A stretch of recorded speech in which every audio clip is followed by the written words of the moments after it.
We're live. We are live, ready to go. All right. I know I'm a few minutes late. Apologies about that. Had a a little bit of a time crunch this morning. That time got a little bit more away from me than I wanted to, but we're here now. We're here now, and we are here for the final regular season game of the year. We're back after obviously the whole Damar Hamlin. He sounds like he's recovering well, which is the most important thing. He's, I believe, had his breathing tube removed, and he's, sounds like there's no, neurological, permanent neurological damage going on there. Or at least some sort of, neurologically intact is what I heard. Point being, it sounds like he's okay, and we're, shifting our focus a little bit more back to football. That's not Bengals related. All right, so from what I understand, it sounds like Anthony Brown will be the quarterback for the Baltimore Ravens today. So that's going to be, get this orientated a little bit better. Got Anthony Brown at quarterback for the Ravens today, so that would theoretically be an advantage for the Bengals. But we all know the Bengals' history with backup quarterbacks, right? So, I mean, we'll see.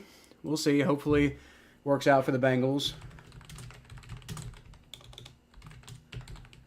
I haven't seen the inactives list yet, so we are going to find out about this together. We are going to find out about the inactive players together. Let's see. We got Daryl Worley's apparently coming back off of IR, so that could be a potential boost for the Ravens, at least from a defensive perspective. Let's see. Bengals inactives are Jake Browning, quarterback. Chris Evans, apparently inactive today, so that's not great. Jalen Davis, so I guess they feel pretty good about the secondary with him being inactive. Deontay Smith, Devin Asiasi, and Jeff Gunter. I'm a little surprised to see Devin Asiasi being inactive because, I mean, he's the third string tight end, right? So I guess they just don't feel like they need him today. See, beyond that, Ravens inactives include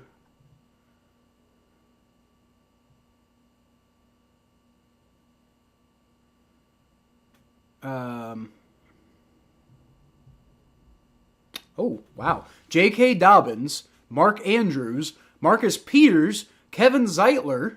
These are all starters, by the way. And cornerback Brandon Stevens, defensive tackle Rashad Nichols, and Lamar Jackson all inactive today. So this is going to be interesting. The Bengals are fairly healthy. Haven't heard about, let's see, is Sam Hubbard. I think I heard Sam Hubbard's playing, but he also might not be. I'm not sure. Sam Hubbard's back. Okay. So Sam Hubbard's back. Bengals in general are a way healthier team in this game. Going up against the third-string quarterback. No reason the Bengals shouldn't win this game, which is going to be huge, right? Because,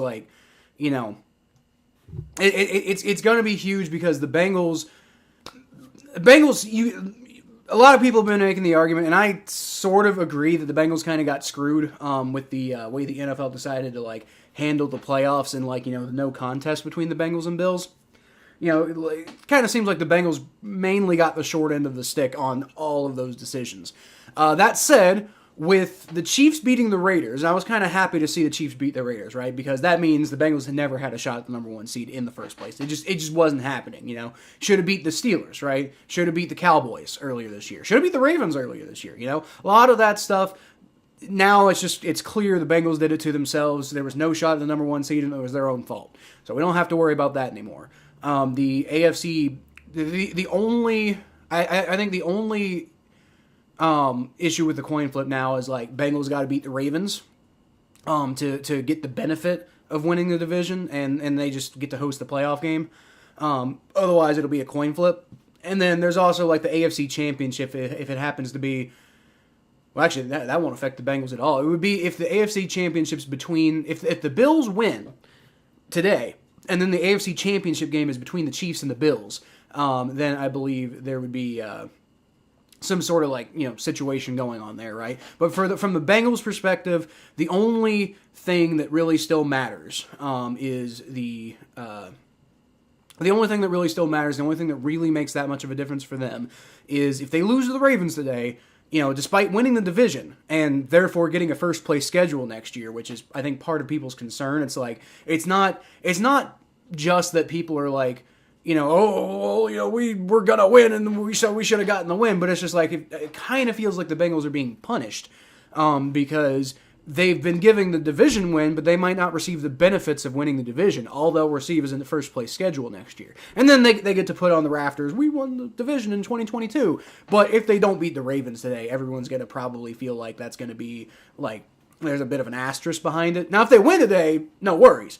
But if they don't win today, everybody's going to be like, well, yeah, but, like, did you really win the division? Because, like, arguably, there's a real good chance you could have lost if you had actually finished that Buffalo game. Even though the Bengals were winning, but it was early in the game, and, you know how games go. We saw what happened with the Patriots. Bengals built a 22-point lead and then still, had to really fight to win it at the end. So, I mean, that's the main thing with that, right? So, there's a lot that the Bengals, I think, could have done that they didn't do. That if they don't beat the Ravens today, there might be a bit of an asterisk on their division title. But the main thing is really like they might potentially lose out on being able to host a playoff game because it'll be up to a coin flip at that point. And that's not what you want to see, right? That you don't want to see the Bengals have to be up to the mercy of a coin flip. And so, there's no issue from like the number one seed perspective because that was never on the table apparently because the Chiefs just didn't lose enough games and the Bengals lost too many games earlier in this year to be in genuine contention for the number one seed. But it's still like we still need a win today to get the benefit of winning the division, which you could argue that that's dumb. But as soon as the game's over, if we win, it's a moot point. Like, nobody cares how you feel about it anymore. People will care, especially Bengals fans will care if we lose, and then it's going to feel stupid. Like, we won the division, but blah, blah, blah, blah, blah, blah, blah. And it felt like we were going to win that game against the Bills. But at the same time, it's not what happened, and the system's not perfect, right? But we got to do what we got to do. Anyway, getting more towards this game against the Ravens. It's going to be fun. And Sir Eggster, I see you. I don't recall seeing you in the chat before. If you are a subscriber, welcome back. If you're not a subscriber, feel free to subscribe to the channel. We put out Bengals content 2 to 3 times per week. Last week I kind of had to get creative and do some extra content because I didn't really feel right putting out a Bengals-Bills recap, which is normally what I do. I didn't really feel right putting out power rankings. So I had to come up with new content. And that content honestly kind of worked, right? Like, the one video I put out was got 850 views, which is very large for me. So, if you like what you see so far, feel free to subscribe. And if you're already subscribed, like I said, welcome back. I don't believe I've seen you in the chat before. All right. So, without further ado, it is Bengals Ravens. They're about to kick off. Evan McPherson warms up and boots it away, and that's going to go. It's going to be returned from the end zone. All right, gets up to about the 20 and taken down. Bengals let him get down to the 30-yard line. So that wasn't great special teams coverage right there. He got 10 yards after originally being contacted, so not great. Not great. But anyway, like I said, Anthony Brown is the quarterback for the Baltimore Ravens today because Tyler Huntley's hurt, and Lamar Jackson is hurt. He sprained his PCL 5 weeks ago, and he's still not playing, so I'm not sure if it's a hurt issue or if he's if it's a contract problem, or I'm not sure exactly what's going on, really, honestly. But either way, it's Anthony Brown today, so we're going to see what's going to happen. All right, lines up in the pistol formation, handoff to not J.K. Dobbins, whoever that is, and it's like a 12-yard pickup. Great job, Bengals. Gus Edwards, by the way. That was Gus Edwards on the run, and Bengals just let him knife right through for a 12-yard pickup. So that's not what you want to see on the first play. Derek says, let's go Bengals, let's go. Who day? Let's beat them today. Let's beat the Ravens today. And just put all of the speculation, all of the bullshit aside, right? If the Bengals win today, Doesn't really matter. Nothing matters as far as like the coin flip and everything like that goes. At least from a Bengals perspective, right? So let's go Bengals. Bengals win today, and none of it matters, right? So let's beat the Ravens. Anthony Brown motions a man to the left, hands the ball off. Bengals are all over that one. I want to see more of that. I think he got up to the line of scrimmage and was immediately tackled there. So let's do more of that defense. I want to see more defense like that. Seth says, Ravens fans here. You're a Ravens fan, and gonna lose today, but you're welcome on my channel, I suppose. Welcome to the one where the Ravens lose. My prediction, 31-20. I think the Bengals are going to win 31-20. I don't think it's going to be a close game, but I also don't think it's going to be a huge blowout either, right? All right, Sam Hubbard gets good pressure on Anthony Brown, and he gets the ball off, but not really a good connection there, and so it's going to be 3rd and 10 for the Ravens. Bengals defense, after a bad first play, doing much better on the subsequent plays. So far, looking much better than it was originally looking. Sorry, I'm bringing up the rosters real quick here because, when somebody makes especially on the Ravens, somebody does something, I'm not necessarily going to know who they are right away, right? Like a lot of having to cross-reference the roster. So anyway, Anthony Brown takes the shotgun snap, throws behind the line of scrimmage for some reason. That was really dumb. And number 80 gets it, picks up about 5 yards. That's nowhere near a first down, so the Ravens are going to have to punt the ball away to the Bengals. And I believe that was Isaiah Likely, wasn't it? Number 80, I think it is. Isaiah Likely is number 80. So I knew that one. But I wanted to check anyway, right? Because we want to be accurate here, right? So a lot more on the line today than you could maybe make the argument should have been, but that's what you get when you basically have a no contest, which is what happened with the Bengals and Bills. You only got partway the way through the first quarter, so it's like Bengals fans can say, we were winning 7-3, and we were probably going to be 14-3 before too long, as Trent Taylor fair catches at the 21-yard line, so that's where the Bengals will start out. But a lot of Bengals fans are like, we were winning, we were about to go up 14-3, and that is quite possible. But at the same time, Joe Burrow could have thrown an interception on the next play.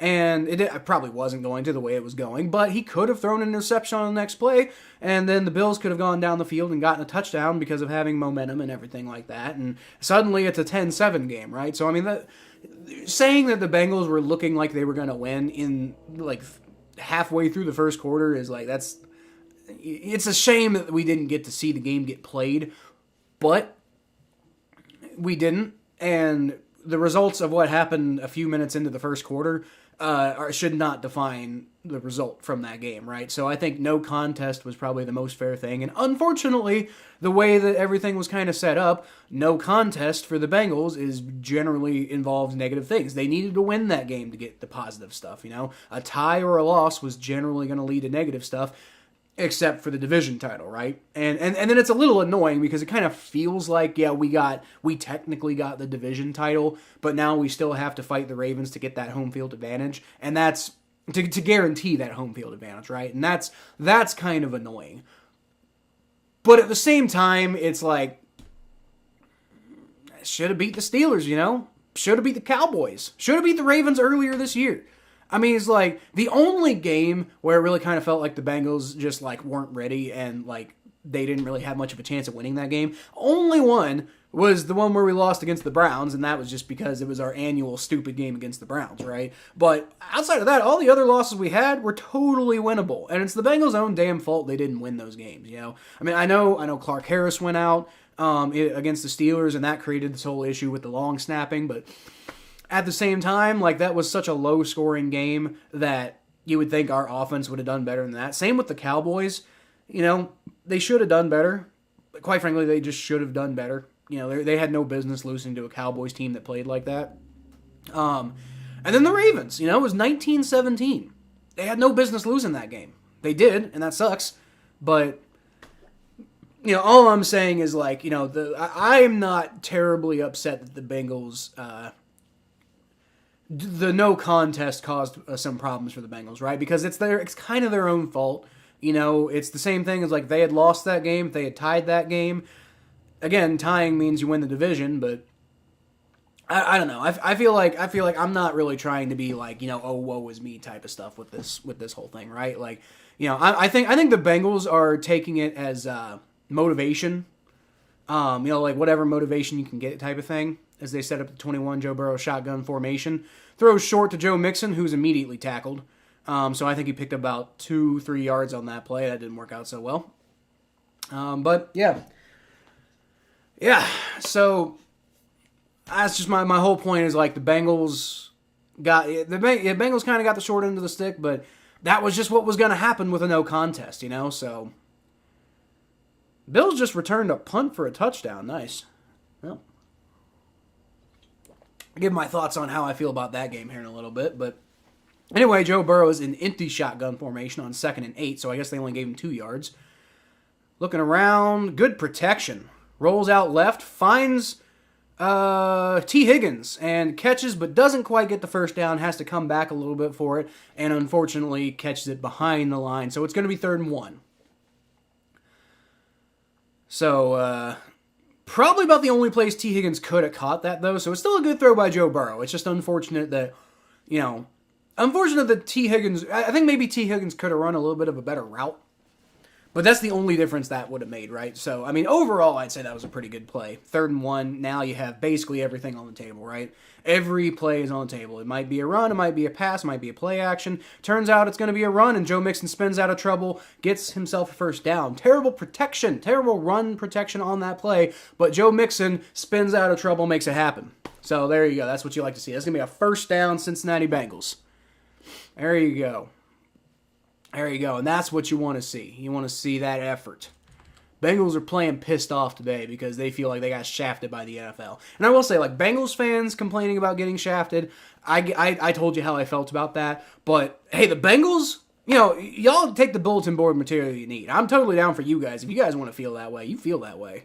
If it's going to help, All right, Joe Mixon picks up about 2 yards on the ensuing run play on 1st and 10.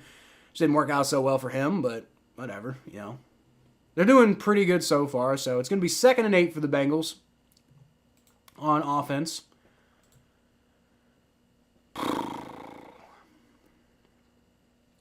Jamar Chase, Pro Bowler for the Cincinnati Bengals, as he should be. He should basically be every single year, quite frankly. That's how good of a player he is. All right, empty formation once again for Joe Burrow. He's going to take the snap. He's going to roll back a little bit. Good protection. Well, nope, not so good protection anymore. Evades a sack. Nice. Get rid of the ball. Oh, my God. He just evaded like 3 or 4 dudes. And I think, oh, my God, he gets to the outside, runs to the right, breaks like 5 or 6 tackles, and picks up like 7 yards after being tripped up. Dude, that was, man. My God, Joe Burrow. Let's see on this replay. Let's see. He got 1 broken tackle, which he almost does get tackled, and he stays on his feet. 2, 3. It runs to his right, breaks a 4th tackle, and dives for a 7-yard pickup. Legendary stuff from Joe Burrow right there. Couldn't find anybody to throw the ball to. Eventually just keeps it himself, and he, like I said, breaks 4 tackles to make that happen. What a legend. 3rd and 2. Joe Burrow, shotgun snap, throws short to Hayden Hurst, who picks up the first down. Not by a whole lot, but he still picks it up, and that's what matters. You wonder if there's an element of revenge here for Hayden Hurst, right? Like, he already has played against the Ravens since not working out with the Ravens. If y'all recall, he was a first-round pick for the Ravens back in the day, and ended up getting replaced by Mark Andrews. And he's played quite a few games in his career since then. But I would imagine every time he plays the Ravens, he wants to have a big game, right? So, be cool to see Hayden Hurst have a big game today. Anyway, shotgun snap for Joe Burrow on 1st and 10. Hands the ball off to Joe Mixon, who plows his way forward. Gets about 3 yards on that play. The first down run plays aren't working out so well for the Bengals, but everything else is working out. So, I guess you can't complain too much about the play calling in that situation, right? Like, it's not working out running the ball on 1st down, but the rest of the plays work out, and one of them was a play action, which worked out pretty well. So I guess just like doing the run, whether on 1st down, whether it's working out or not, maybe that's the strategy. Maybe that's the strategy. I don't know. All right. Shotgun formation for Joe Burrow on 2nd and 7. Takes the snap. Good protection. throws short to Joe Mixon, and that doesn't work out at all. He had great protection, just decided to dump it off short to Joe Mixon, who gets 2 yards, and I'm not sure what the hell that was. Not sure what the point of that was. So it's going to be 3rd and 5. So you're going to need to throw for a little bit more than 2 yards on your next play, Joe. Been a lot of short dump-off passes today, and I'm not really sure why. With as short-handed as the Ravens are, you'd think somebody'd be getting open, right? All right. Got Samaje Perine in the backfield with them. Takes a snap. Rolls back. Good protection once again. Throws. And it's caught by Hayden Hurst. What a catch by Hayden Hurst. Snaps it away from the Ravens player who made a good play on the ball to try to bat it away. And then he ends up going down, stays on his feet, and spins himself into the first down. What a play by Hayden Hurst, dude. He's hungry. That guy is hungry. That's a highlight reel catch for Hayden Hurst right there. What a catch for that man. Oh, I'm so glad we got him back. I was saying when he was hurt and we didn't have him for a few weeks, I was like, I think this is a big part of the reason why our offense is struggling, right? Because Hayden Hurst is the type of guy who will bail you out if you need it, right? All right, fake handoff to Samaje Perine. Doesn't look like it really did much. He's going to go for it. Oh, he's got Jamar Chase, and he gets knocked away.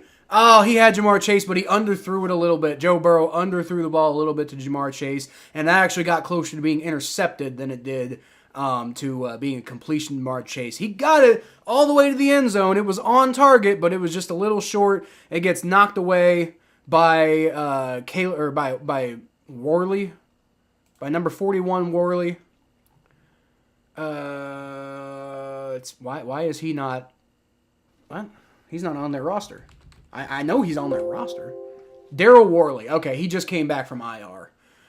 So got knocked away by Daryl Worley, and the safety who was on Jamar Chase there almost picked it, but it was just knocked a little too far away from him. Trent Irwin. Trent Irwin with a 12-yard pickup on 2nd and 10. That was a strike from Joe Burrow right there. Warwick. Any relation to Peter Warwick?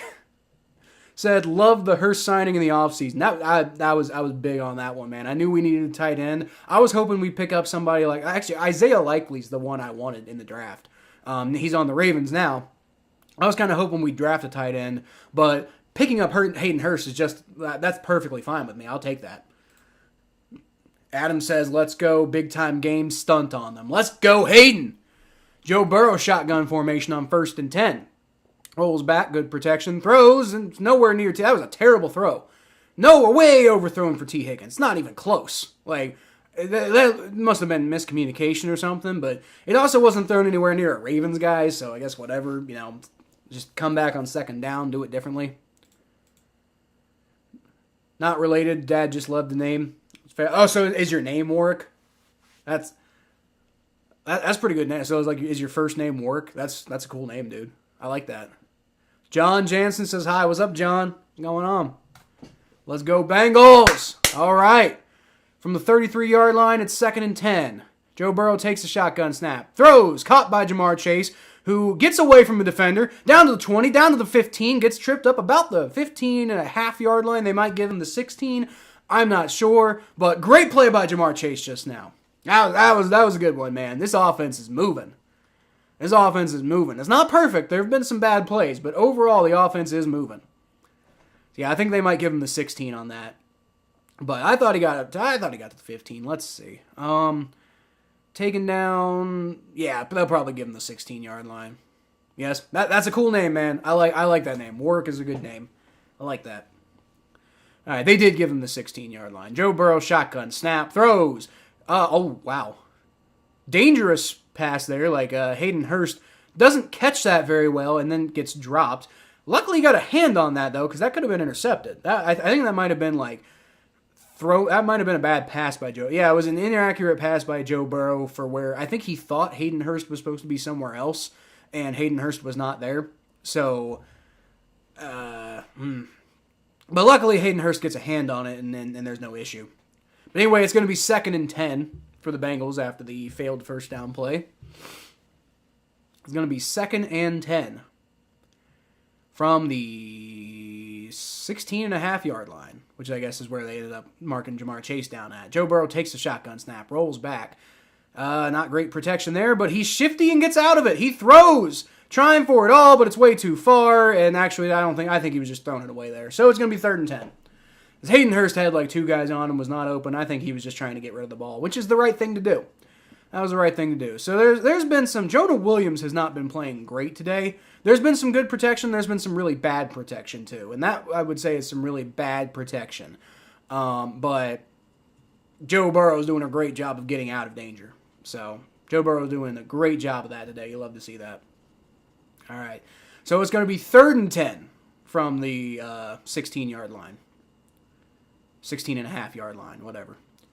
Shotgun snap. Takes it. Rolls back. Good protection on that play.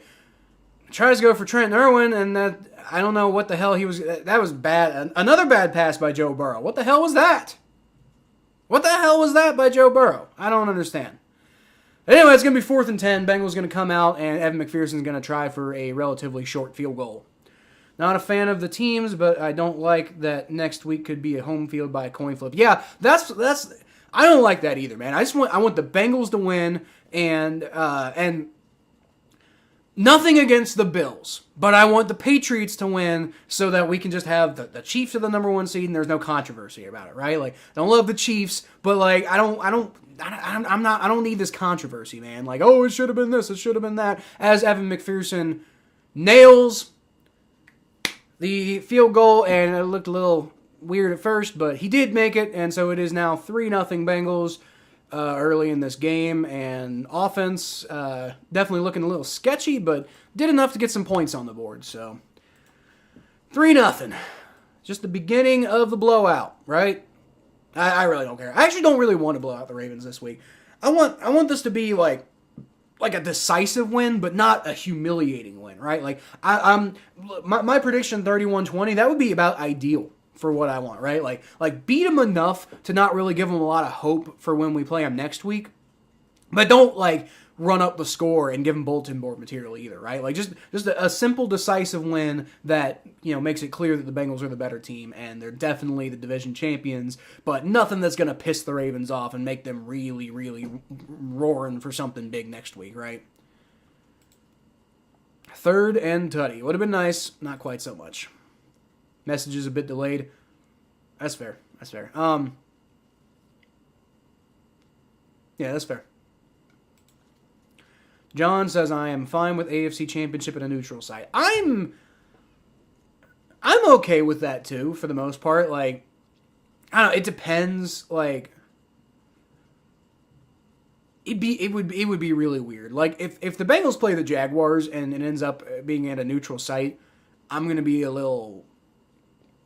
concerned about that one. Not the Jaguars. Jaguars would be fine because it'd be weird, but no, like if the Bengals play like the whoever gets the number 7 seed, right? Like the Patriots, you know, if the Patriots get the number 7 seed and the Bengals somehow, it's not going to happen, but somehow see them in the AFC Championship and they play that on a neutral site, I'm going to be, at that point, I'm going to be a little weird, right? It's like, it's not great. But if the worst outcome of all of this is that the AFC Championship gets played on a neutral site, that's better than at least we're avoiding any coin flips determining any outcomes, right? That's what I'm worried about. I don't want to see a coin flip, like, make a difference in the NFL, right? Like, I don't want to see a coin flip, other than, like, obviously, you got to have coin flips in the games themselves, but I don't want a coin flip determining home field advantage or determining this, that, or the other. Just go out there, play football, take care of the Ravens this week, and just just leave, become the AFC Championships, scratch that asterisk out, and just be the number 3 seed, maybe be the number 2 seed. You know, if Buffalo loses, but if not, then just be the number 3 seed. It's fine. Offense looks a little bit rusty. They're not on it as much as usual. Yeah, Joe Burrow's really inaccurate so far today. I'm not entirely sure why, because like he's getting fairly good protection, and then the plays where he's not getting good protection, he's doing a really good job of being aware and getting out of it. So I don't know why he's so inaccurate today. That is weird. I've noticed that too. I think neutral site only applies if a combo of Bengals, Bills, or Chiefs play each other. Is that right? Is that right? I thought the way it was worded, as Evan McPherson kicks it out of bounds for a touchback, on the kickoff. But I thought the way that it was worded, it's like if it's a game between two teams that don't have equal records, which would mean a Bengals, like if the Bengals or Bills play in the AFC Championship against any other team, the way I'm reading it, that it would be played on a neutral field. Maybe not. Maybe it's only like if it could have been different, if it was a certain different way. I don't know. But like the way I read it, it's that like the AFC Championship will be on a neutral field if it involves the Bengals or Bills, basically. But I could be wrong about that.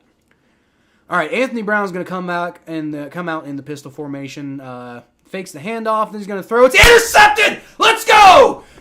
Anthony Brown gets hit on the coverage, and Jesse Bates is right there. He was the only one over there, too, by the way. Jesse Bates picks off Anthony Brown, and the offense is going to get to come back out on the field.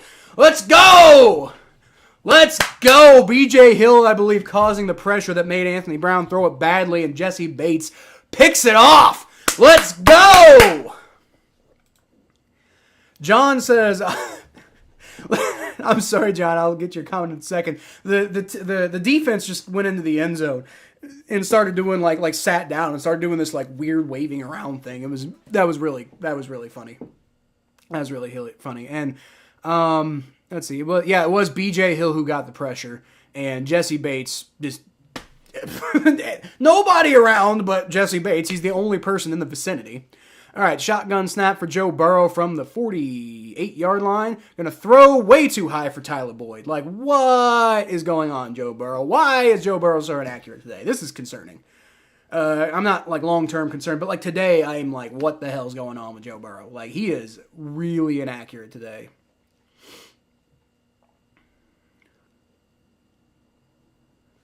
Joe Burrow's weird today, man. I'm not really sure what's going on with that. Sorry, John. I think it's only if Chiefs... Yeah, I already responded to that one. Only those 3 times. For instance, the Ravens and Chargers played in the AFC Championship. Yeah, but I thought if it involved the Bengals or the Bills, then it would still be a problem. Joe Burrow, shotgun snap. He's going to throw... inaccurate again for T. Higgins. Like, just bad throwing by Joe Burrow today. He's just... What the hell is going on with Joe Burrow? I'm really confused. Ethan Bruley... Yep, team's correcting himself. I believe it's because... they're within 0.5 games of each other. Yeah. The Bengals, Bills, and Chiefs. But I thought it was. I thought it was with the other teams too. I could be wrong. Who day, Derek? Adam says to the defense. Let's go. I just got here. How do you feel about the coin flip? I'll answer that in a second, Conley. Adam Goodwin says accurate passer. He ain't today, man. All right, Joe Burrow, shotgun formation. He rolls back and got pressure on him, but he throws, and that one's accurate. That's what I'm saying. Tyler Boyd, by the way, like a 20-yard catch there. Joe Burrow throws a strike to him, and he's got pressure all over him, right? And he gets out of it, and he's accurate with his pass. But when Joe Burrow's well protected today, he's inaccurate and throwing bad passes. Like, do we need to like simulate pressure on Joe Burrow for him to play well? I'm really confused. I'm really confused. But anyway, Conley, how do I feel about the coin flip? I hate the coin flip. I think it's awful. But I also hope that I'm rooting for the Patriots and the Bengals today. And I was rooting for the Chiefs yesterday so that we didn't have to worry about any coin flip scenarios. Joe Mixon takes the handoff and keeps those legs moving forward, picks up about 8 on the play. Let's go. But yeah, Conley, I hate the coin flip. I want everything about the coin flip to go away and not exist. So I'm just rooting for teams like I said. I want the Bengals to win. I want the Patriots to win. I wanted the Chiefs to win yesterday, and it was purely because I wanted to avoid any and all coin flip scenarios. I hate the coin flip. I just want teams to take care of business, and I'm not the world's biggest Chiefs fan, but at the same time, I kind of wanted to see them just decisively take the number 1 seed so there's no controversy about it, right? All right, short pass to Hayden Hurst, who invades a man. Nice. Gets down to the 10-yard line. Let's go. Bengals offense does move. Everybody on the offense is playing well, except Joe Burrow. And Joe Burrow's having some really good plays, by the way. He's just also having some really bad plays. So I'm really confused with what's going on with Joe Burrow. Justin Jefferson needs 194 yards for the record. He already has 28, and they're just past the first quarter. I think he pops off and gets it. No. No, I don't. I don't. 200. If he's only got 28 yards in there in the second quarter already, I don't think he's going to end up with nearly 200. No, I don't. Ooh, that was a bad pass. More so a bad play. It was a wide receiver screen to Jamar Chase, and Jamar Chase gets blown up in the backfield. So it's a loss of about 2 yards, and not a bad play by Joe Burrow. Just the play was not executed well. Joey B's covered in grease, must be getting on his hands too damn. Yeah, it's the only thing I can think of. He's got he's got like the opposite of stickum, but he got it on his whole body. He should have kept it off his hands, right? He's, something's going on with Joe Burrow today. And it's not consistent. It's just like, it is, causing some problems. Maybe he's just getting warmed up. I don't know. Tyler Boyd down the middle, and I don't think he got the touchdown, but he did get the first down, which there was only about like a 1 yard window to get the first down, but he got it. He got it. All right. Yeah. Let's see where knee goes down right there. Yeah. Okay. Well, I don't know. It's like the ball hit the ground. He had full control of the ball. That's not what I'm saying. So, like, with his hand and the ball hit the ground way before his knee hits the ground. So that might be a touchdown. I think that might be a touchdown, actually. Depends on if they say the ball being down counts as him being down. I actually don't know that rule. It's really hard to say. I don't think that that's going to be overturnable. That's way too close. All right, doesn't really matter. Bengals aren't challenging it. Handoff and to Samaje Perine, I think, who does pick up the touchdown. Let's go. As Joe Mixon, by the way, I'm sorry. Joe Mixon with the touchdown run. 1 yard run for the touchdown. Let's go. Let's go. Oh my God, they did a coin flip celebration. People have been talking about them doing that, like getting in the end zone and then doing a coin flip celebration. Oh, you love to see it. They did it. They actually did it. Let's go. Let's go. Joe Mixon gets the touchdown, gets in the back of the end zone, flips a coin in celebration. Don't need to flip no coin if we win this game. That's all I'm saying. That's awesome, man. Dude, he brought out a real coin. He had a coin in his glove and he brought it out. It's like Evan McPherson nails the extra point, but it reminds me of when Chad Johnson was doing like all his crazy celebrations and he took $1 out of like his sock, I think, or something, and like tried to bribe the ref at one point, like jokingly. It was a joke. It was for fun, but that kind of reminds me of Chad Johnson trying to bribe the ref, except this was like a coin flip celebration. That's awesome. Let's go. I love that. Let's go. I love that. Let me go ahead and update the score. It is, it's not 7, it's 10-0 Bengals. Let's go.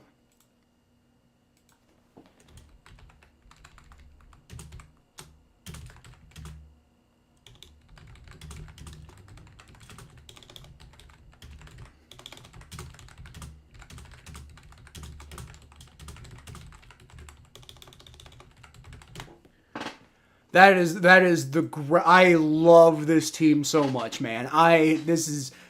Oh my God, this version of the Bengals when they're winning and they're confident about it and they're having fun with it, right? Like that was the thing about like the Andy Dalton era Bengals. I always felt like it was cool, they won quite a bit, at least in the regular season, and it was fun winning, but they very rarely had any personality about it, right? The one time I can remember them having a bunch of personality about winning was when they slaughtered Johnny Manziel the first time they played him, and Domata Peko did the belly rub and they were flashing the money signs in his face and stuff like that, and that was personality and that was fun and that was cool.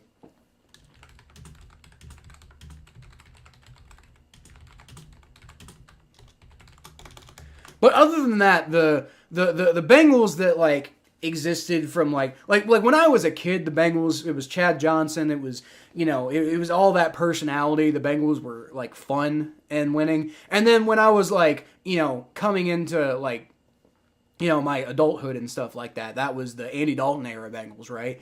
And they were not nearly as fun personality wise, right? Like the winning was nice. I liked the winning, but the personality just wasn't there. And so I just love I love that they're doing stuff like this. They're going out there, they're flipping the coin because they're pissed off about it, and they're just having fun, man. Oh, God, you love to see it. You love to see it. That is my favorite Cincinnati. This might be my favorite Cincinnati Bengals team of all time. It's just awesome, man. I think Ocho told the Bengals, "If you really love me, you'll do a coin flip." That's what my buddy Aaron said in our group chat. That's funny.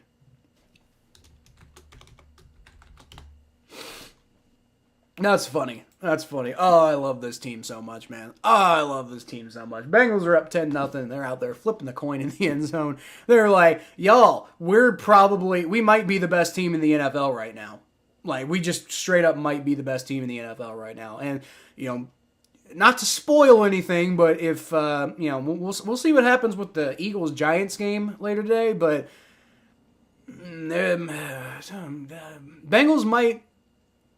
Power rankings might be interesting. I'm sure y'all can understand what I'm hinting at, but there is a chance that the power rankings might be interesting for the Cincinnati Bengals next week if they continue doing what they're doing right now, and then the Eagles continue to not look so amazing without Jalen Hurts, right?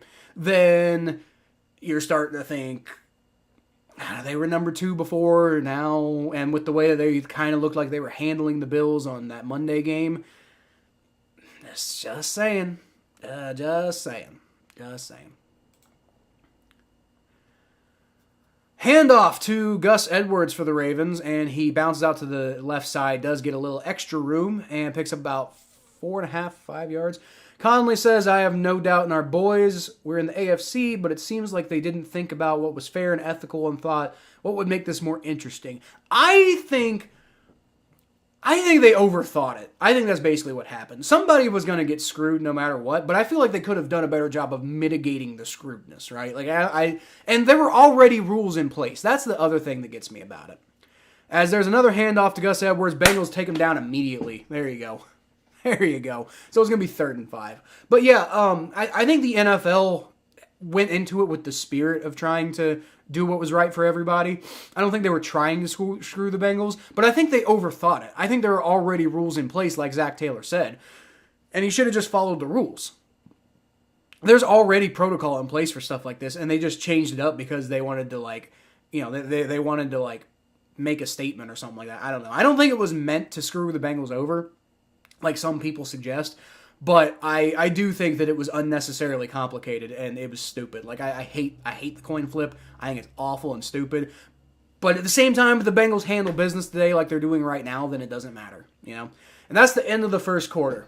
All right, Warwick says this team has swag like the Marvin Lewis teams never had. That's the thing. Now, that's not true entirely. Like when I was a kid, like the Chad Johnson, Marvin Lewis teams, those teams had some personality and some swagger and stuff like that. But they also weren't very consistent. This team's a lot more consistent. And those like 2010 era Marvin Lewis teams never really had much personality at all. That was the main thing. Ethan says these are 2 huge passing records that could be broken today. Is that true? What are those records?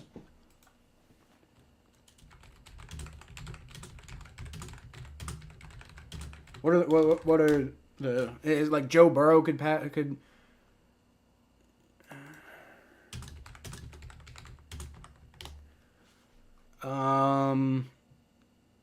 you're gonna have to let me know what that is. I'm not saying you're wrong. I'm just saying I don't know what it is. Like what are the passing records that he could break? It's something about touchdowns, right? Like franchise touchdowns or something like that. Like most touchdowns in franchise history in a single season. I think he could break that today, if I'm not mistaken. I don't know.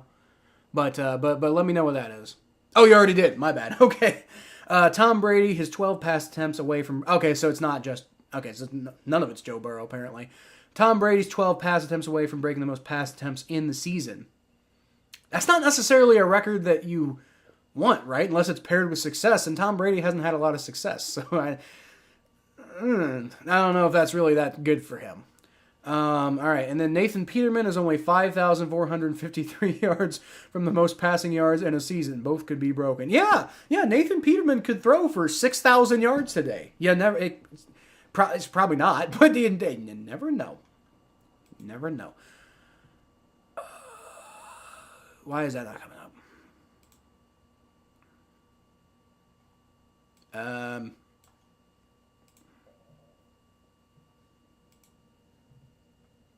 Hold on, guys. Sorry, the thing's kind of Something happened with the live chat. What the hell? Wonder if I can, like, reload it or something. Sorry, guys.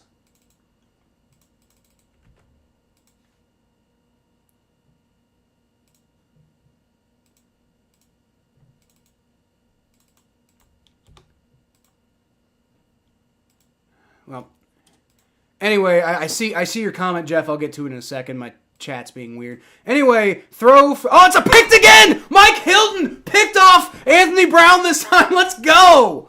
Let's go! It's another interception for the Cincinnati Bengals. Oh, boy. Oh, boy. It's going to be one of those games, isn't it? I was kind of hoping they would wait until next week to blow the Ravens out, but, oh, man. Mike Hilton with another interception. Another interception for the Bengals, but Mike Hilton with the pick. Let's go. Oh, baby. All right. Sorry, guys. I'm trying to figure out this chat thing. Give me a sec.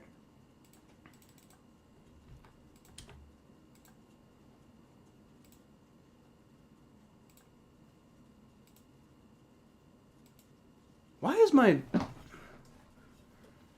lighting's acting weird? I might need to replace that bulb here soon. I'll get to y'all's comments here in a second. Anyway, it's Joe Burrow in the pistol formation, hands the ball off to Samaje Perine. He picks up about 6 yards on the play. Let's go. What the hell is going on with my overlay here?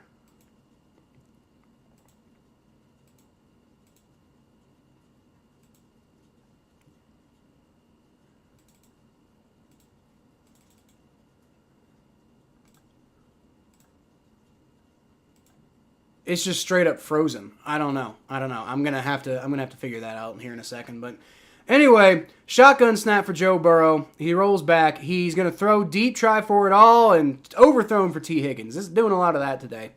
All right. So for now, I don't know why I'm not able to put these chats up on the screen, but I guess I'll just read them off. Jeff Drummy says, "Who's my favorite player?"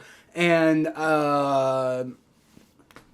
for just this current Bengals team, I think my favorite player is that's probably Joe Burrow, right? It's got to be Joe Burrow. Joe Burrow's got so much swagger. It's just like, I mean, he's so cool, you know, like hard to really argue against him. I'm also a big BJ Hill fan. I just think that guy's like made such an underrated impact for this team. All right, Joe Burrow, shotgun snap. He's going to throw deep again, and he's got Jamar Chase, who's got the touchdown. Let's go! Let's go! All the way, goes up all the way in the air, and also that one's a little overthrown by Joe Burrow too. And Jamar Chase goes all the way up in the air to bring that one down for the touchdown. Let's go!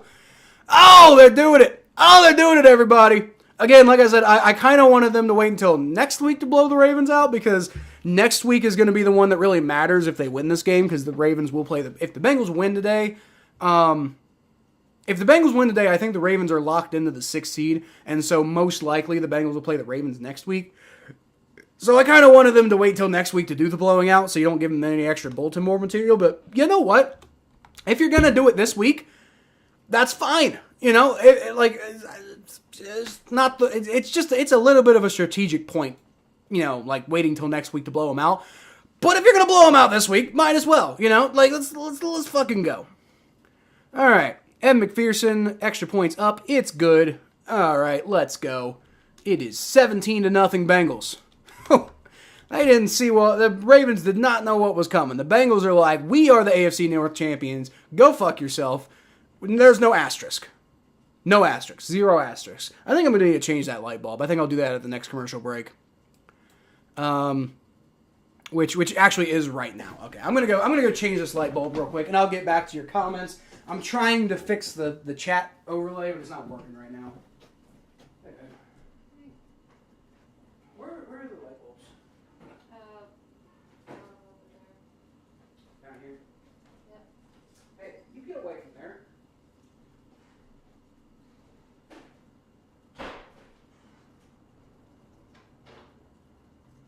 In here? Yes. Oh, yeah. Appreciate you. We're doing pretty well, if you can't tell. Jeez, no, I can't hear. All right, guys.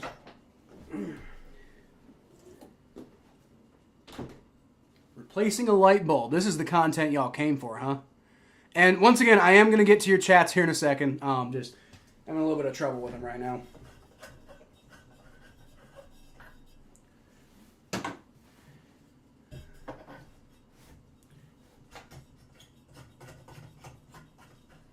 There we go. Hopefully that fixes it. Okay. Hey, Jeff Drumming asked who my favorite player was. Right now, it's got to be Joe Burrow. Underrated favorite player. Might be Mike Hilton, B.J. Hill, guys like that, Oh, no, Von Bell. Von Bell. Never mind, I lied, guys. Von Bell is my favorite player because of just, like, the juju hit and just, like, some of the stuff. He's just so impactful. It's so underrated. I think Von Bell might be my favorite player. Derek says, hey, it's popping up again. Let's go. All right. Hey, I fixed it. I don't know how I fixed it, but it's fixed. Derek says, let's go, D. Now Jeff's thing is popping up. I don't know. But anyway, okay, so the chat's fixed now, guys. Sorry about that. Jerome says, Cincinnati in the building. Let's go. Let's go. Hooday, everybody. This feels like the Broncos-Rams game. I ain't going that far just yet, but the Bengals are pissed off. That's all I'm saying. The Bengals are like the NFL, like, I think the Bengals right now feel like they did they tried to be like the good guy in the scenario against the Bills last week, and the NFL just kind of screwed them over for it. So now there's like, okay, you know what? We're going to be the bad guy this week. We did the right thing last week, and nobody, seemed to really, do much about it. We just kind of, we were the good guys, and we got screwed over. So now we're going to be the bad guys. Which I think is fair. I'd rather them be the bad guys this week than last week. I would not have been happy if they were the bad guys in that situation last week. But they're pissed off and they're trying to prove the NFL they got some. Evan McPherson's kicking the ball off into the back of the end zone again. Oh nope, it's going to be returned. Actually, it didn't even make it to the end zone. And Bengals take him down at about the 24-yard line. So ends up being about just a normal return.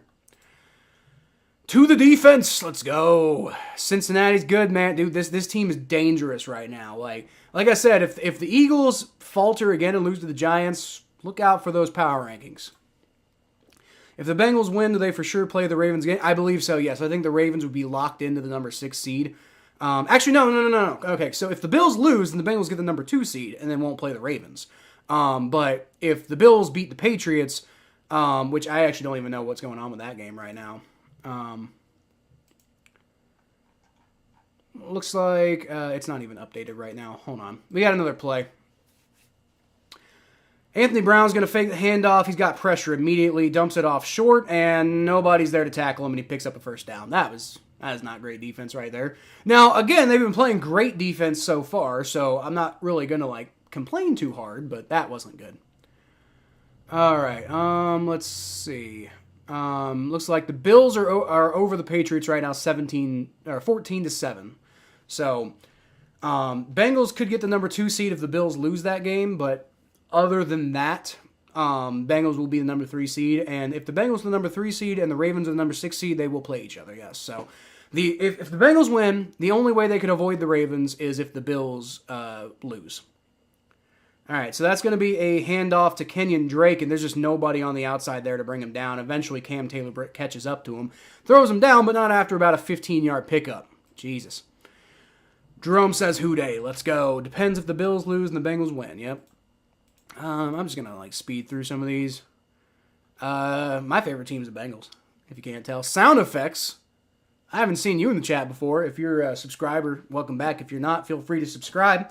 Put out content all the time, 2 to 3 videos a week typically, plus streams. Broncos since, that's right, I forgot Ethan was a Broncos fan. All right, that's fair. All right, Kenyon Drake gets the handoff again, and Bengals let him pick up about, 7 yards, just can't bring him down. Ryan says they'll blow him out next week, and same goes for KC. That'd be great. That'd be great. If they blow him out this week and next week, nobody's going to, have any concerns about who is the AFC North champion, right? But I feel like if you're going to blow them out 1 of 2 weeks, I would have rather it been next week, but I'm not going to complain as long as they win both games. Dadpool. He's got the Deadpool. That's cool. I like that name. Dadpool. Bengals 1, Packers 2, lifelong fan of both. That's fair. I think I got a buddy who's I think I got like an old friend who's like Bengals Packers, but I think it's the other way around. I think it's Packers 1, Bengals 2, as the Ravens pick up a first down to Justice Hill. Packers are in the playoffs, right? No, they gotta beat the Lions. If they beat the Lions, they're in the playoffs. But if they don't, then nope. So Packers are winning in. Scoreboard says quarter 1. Yep, I'm so bad about changing that, man. Thank you, Ethan. It is quarter 2. Yep, thank you. Yeah, they do need to beat the Lions.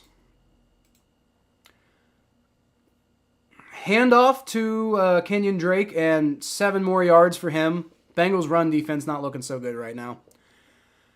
Sound effects says hopefully Packers win. For the sake of the Packers fans, sure. Oh, there's a holding on the Ravens, though, so that play's coming back. Let's go. Packers is my 3rd favorite team. Fair. Y'all allowed to feel that way. It's Tyler Linderbaum, the guy all the Bengals fans wanted the Bengals to draft in the first round this year. Didn't end up falling to the Bengals, but a lot of Bengals fans were all about Tyler Linderbaum. And to be fair, he's been pretty good so far. But I'm down with. I like Ted Karras. We got Ted Karras and Lyle Collins, who I know is hurt right now. But I'm happy with the way the Bengals did the offseason with the offensive line. Just subbed like your commentary, man. Thanks, Sound Effects. We do every single Bengals game and sometimes other games. I'll also let maybe not every single Bengals game. If I ever have a chance to go to a Bengals game, I'm going to do that. As Anthony Brown throws to Isaiah Likely, I think. Picks up about 5 yards. Yep, 5 yards for Isaiah Likely there. But yeah. Do every Bengals game, and then we also do 2 to 3 other videos a week. And then in the off season, it's going to be, I'm not sure. Last year I took the off season off. I'm not doing that this year, but I just don't know what my schedule is going to be yet for the off season. It kind of depends. Boys says Bengals here since 2013. Let's go. I'm Bengals since really 1992, because that's when I was born, but I'd say probably 1995 was probably the first year I got really into it. All right, great stop by the Bengals, run stop there. That was Joseph Osai who snuffs out the run play on that one, spins him around and takes him down. So it's going to be 3rd and 14, and the Bengals defense is starting to get it together now. Let's go. Cardinals are the number 2 team. I like Carson Palmer's last couple of years. That's where we differ, Ethan Bruley. I did not like Carson Palmer at all. In fact, actually, here in a little bit, I will show you what I think about Carson Palmer. With irrefutable proof how I feel about Carson Palmer. Am I a UC fan? Nope. They're the local team, right? Anthony Brown, shotgun snap. Gets it off to Isaiah Likely again, who picks up 12 yards, but he needed 13. So it's going to be 4th down, and I imagine this is where Justin Tucker's going to come out and pick up a field goal. But anyway, Jeff, I am not a UC fan. I appreciate UC. I said everybody else is Bengals number 1, Packers number 2. Some guy, you said, Ethan said he's a Broncos fan and stuff like that. And people got these secondary teams. I'd say UC is probably my secondary team because they're the local team. And it's 4th and 1 and the Ravens are going for it. All right. Okay. Let's see what they do here. It's I formation, handoff, and the Bengals take him down. Bengals get a turnover on downs. Let's go. Wow, my God, what a terrible decision by the Ravens to go for it there. Bengals are going to get the ball at the 28-yard line or so. But yeah, Jeff, my team, that's my team, baby. Kentucky Wildcats all day. My whole family's from Kentucky, and I just picked up the Kentucky Wildcats from them. So I'm a UK fan. But I appreciate UC, right? I root for UC pretty much 100% of the time, right? Because I don't even know the last time UC and UK ever played each other. I think in basketball it's happened a few times, but in football, I don't know if it's ever happened in my lifetime. I mean, I would root for UK in a situation like that, but other than that though, I root for UC from afar, right? I appreciate them. They're the local team. I want them to do well. But primarily I'm a UK fan. 1972. Pray for DeMar. Yep, pray for tomorrow, man. That's why I put up. That's what I put up that video. You know, like immediately after that happened, I didn't feel right doing like a Bengals Bills breakdown. Right, like I put out that video. I was just trying to give you guys the updates I could about Damar Hamlin and his health. And the whole point of the video was go donate to his charity. That's all I wanted from that situation. He's doing better now. He's got the breathing tube out and he's like cognizant and everything like that. So sounds like he avoided disaster, which is huge, right? I've also heard some people talking about him playing football again. I'm not a doctor. I can tell you from where I'm sitting, I think maybe like go be an announcer, you know, go do something else. But you know, it's also he's an autonomous human being. He's allowed to make his own decisions. So I don't think I would necessarily like say it's a good idea. But if that's what he's gonna do, that's what he's gonna do. You know, I don't know. Ethan says, dipping in 10 minutes, big audition to go to, I'll be back. That's cool, man. Ethan, you pop in. People, all of you, pop in and out as much as you need to. You know, we appreciate you being here. And, you know, good luck. I don't know what audition you're going to, but good luck on it, man. You know, I hope it works out for you. Who Day, let's go. Cincinnati Bearcats and Ohio State fan. All Ohio fans, yeah. Well, So I went to Ohio University. To be clear.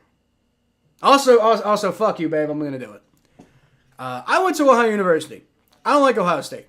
I grew up around a lot of Ohio State fans who were shitheads.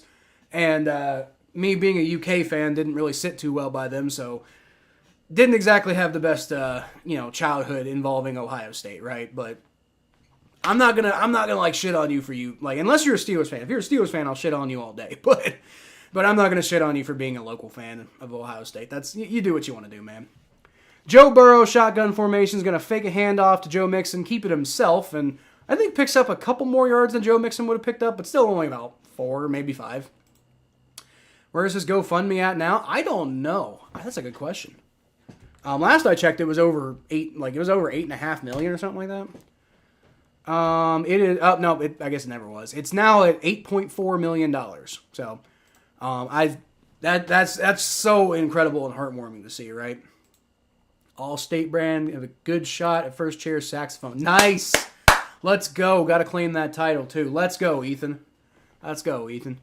All right, shotgun formation from Joe Burrow, empty, and he throws to Tyler Boyd, who catches it for the first down on 2nd and 6. Picks up about 8. All right, let's go. Oh, Tyler Boyd's hurt. That's not good. Holding his head. Oh, that's not good. Tyler Boyd's hurt, y'all. Oh, Jesus. He's getting up, though. He looks like he's maybe okay, but he's probably going to have to go out for a few plays at least. Scary stuff right there.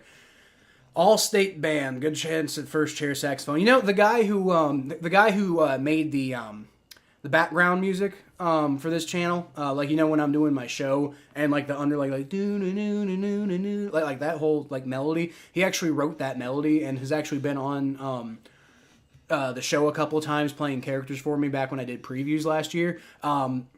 He was first chair saxophone back when we were in high school band together. I played trombone. Well, let's go brass, right? But I always got along with the saxophonists too. Bobcats, let's go. That's my school right there. That's my school. I went to Ohio University, y'all. And Bobcats, that's who I support. Now, I'm a UK fan because I grew up a UK fan, but like if I'm gonna be, if I'm rooting for a team from Ohio, I'm rooting for the Bobcats. I like UC. I'll support UC, but I'm not necessarily a UC fan, right? I'm not necessarily a UC fan, but I respect UC. I like UC, and I want them to do well most of the time. But my top 2 teams are UK and OU, right? Let's go. Let's go. OU, oh yeah, let's go. Let's go, people. Hold on one sec. One jersey. Actually, 2 jerseys, because I told what was it, Ethan, I think? Told Ethan I was going to show him something.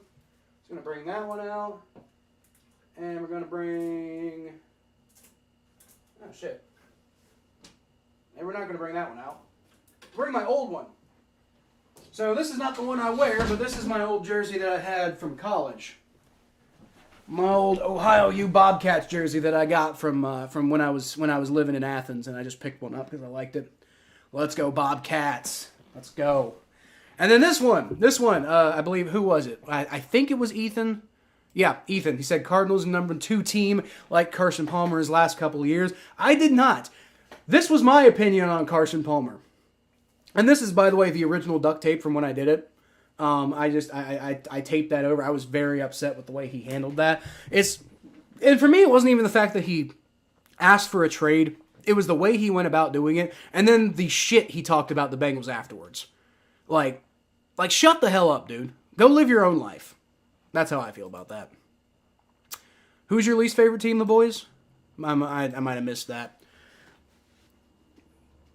Joe Burrow motions Jamar Chase to the left, throws short to Joe Mixon, who bounces out of the way of a couple people, meant to be a running back screen. Didn't work out so well. Did pick up about 2 yards, but not a whole lot there. Not a whole lot. Not a whole lot. Like I said, y'all, whoever your favorite team is, whoever your second favorite team is, whatever, we can all get along as long as you're not a Steelers fan, right? And actually, for what it's worth, I think there was a couple Steelers fans who follow my channel. They're welcome to. I'm going to talk a lot of shit about your team, so be prepared. But at the same time, everybody's welcome, right? It's at the end of the day, it's football, right? It's not like it shouldn't define how we treat each other as human beings, right? All right, shotgun snap for Joe Burrow, tipped up in the air by Jason Pierre-Paul. He's done that. He did that a lot in the last game, too. Jesus, man. All right, but luckily it falls harmlessly to the ground. So it's going to be 3rd and 8. See if the Bengals can convert here and keep the drive moving. If not, one bad drive, it is what it is. We're up 17-0, so just don't take your foot off the gas by any means, but you can afford a bad drive, right? Just come out next time and do it. Yeah, I know the Steelers can still make the playoffs, Jeff. That's so stupid. Joe Burrow shotgun snap, throws short for some god-awful reason to Jamar Chase. I think that was might have been another wide receiver screen, and it was a terribly executed play. They are not doing screens well today. That was awful. So Drew Chrisman's going to come out and punt the ball away. That was horrible. Nobody was blocking for him. Anyway, Jeff, fuck the Steelers. Yes, they can still make the playoffs. That's another reason why I want the Patriots to win. Because if the Patriots win, then if the Patriots win, then the Chiefs, basically, there's no controversy about the Chiefs getting the number 1 seed, right? And I don't care about the Chiefs. I don't really particularly like the Chiefs, at least their fans. But I just don't want there to be controversy. I just want it to be a normal damn playoffs, just get over it, all of it. Drew Chrisman boots it away, almost gets run into, but gets it away, and it's returned to about the 24-yard line. So field positions flipped. Field positions at least flipped. But yeah, the main reason I want the Patriots to win over the Bills is it's not just for the for the sake of just not having controversy surrounding the playoffs, but also if the Patriots win, the Steelers can't get in the playoffs, regardless of whether they beat the Browns or not, right? So I mean, I'd rather the Browns just go ahead and take care of business, and then Mike Tomlin has to suffer through his first losing season. But I mean, if they do pull it off, just please, for the love of God, don't let them in the playoffs. Just please, I don't know if I can. I don't know. That's just not okay, man. I mean, I guess it's whatever. The Bengals are really good, and I whatever. I guess I don't care that much about what the Steelers are doing, but just they deserve it. They deserve to be bad for a while. Oh God, I hate their fans so much. Browns are up 7-0 on them right now, though, so that's good. Let's go. Boo Steelers, go Browns. I mean, not really. I'm not gonna sit here and cheer the Browns on, but I'm not. I like against the Steelers. Let's go. Saints are up 7-0 on the Panthers. Dolphins are up 3-0 on the Jets. Texans are up 17-7 on the Colts. Good God. Indianapolis is just a joke, man.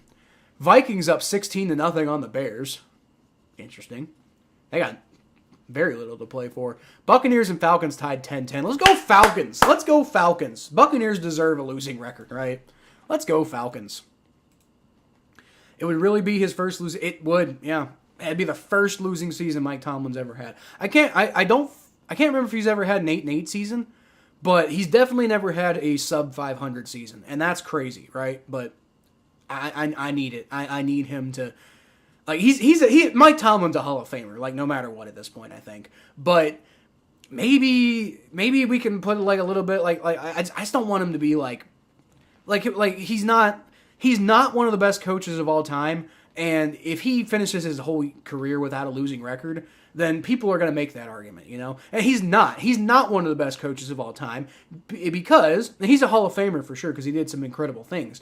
But there are also some major flaws that Mike Tomlin's had as a coach.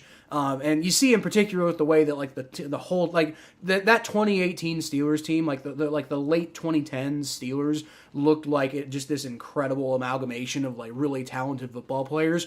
And Mike Tomlin was just terrible at managing, at like bringing in like, you know, like character and stuff like that. And it ended up like collapsing that whole like thing that could have been so much for the Steelers. Like that Steelers era could have been like legendary. And just because it was just like full of horrible characters, it ended up like turning into nothing. And that's always going to be a strike on Mike Tomlin's career for me. All right, and that's about a 2-yard pickup on first and 10 for the Ravens. Jerome says, we go into the Super Bowl and winning the game. We're here to stay. 5-1-3, Cincinnati Bengals, period. Let's go, Jerome. Like, I really do. I said last year, after the Super Bowl, I said if the Bengals fix the offensive line, they're winning the Super Bowl. What did they do? They fixed the offensive line, and they look amazing right now. All right, so short pass to Isaiah Likely on the left. There is a flag, though. And I'm not sure what the flag is. It looked like it was thrown generally in the area of offensive pass interference, but that's speculation on my part, so let's see what it is. Let's see what it is. All right. Illegal shift on the offense. Okay, so that's going to be coming back a little bit. Illegal shift on the Ravens, and defense playing well today, man.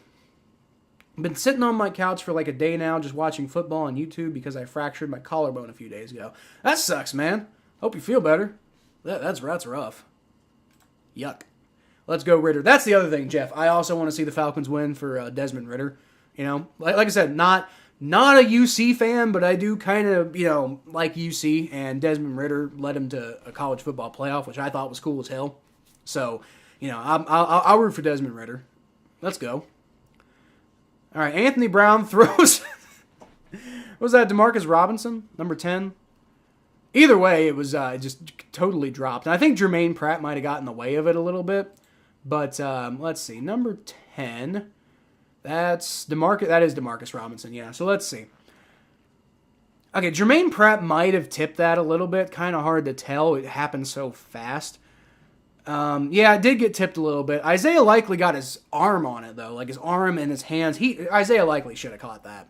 So, it's 3rd and 13 now, y'all. Currently, Browns are worse than the Steelers. Yeah, no, for sure, right now. But I hate the Steelers.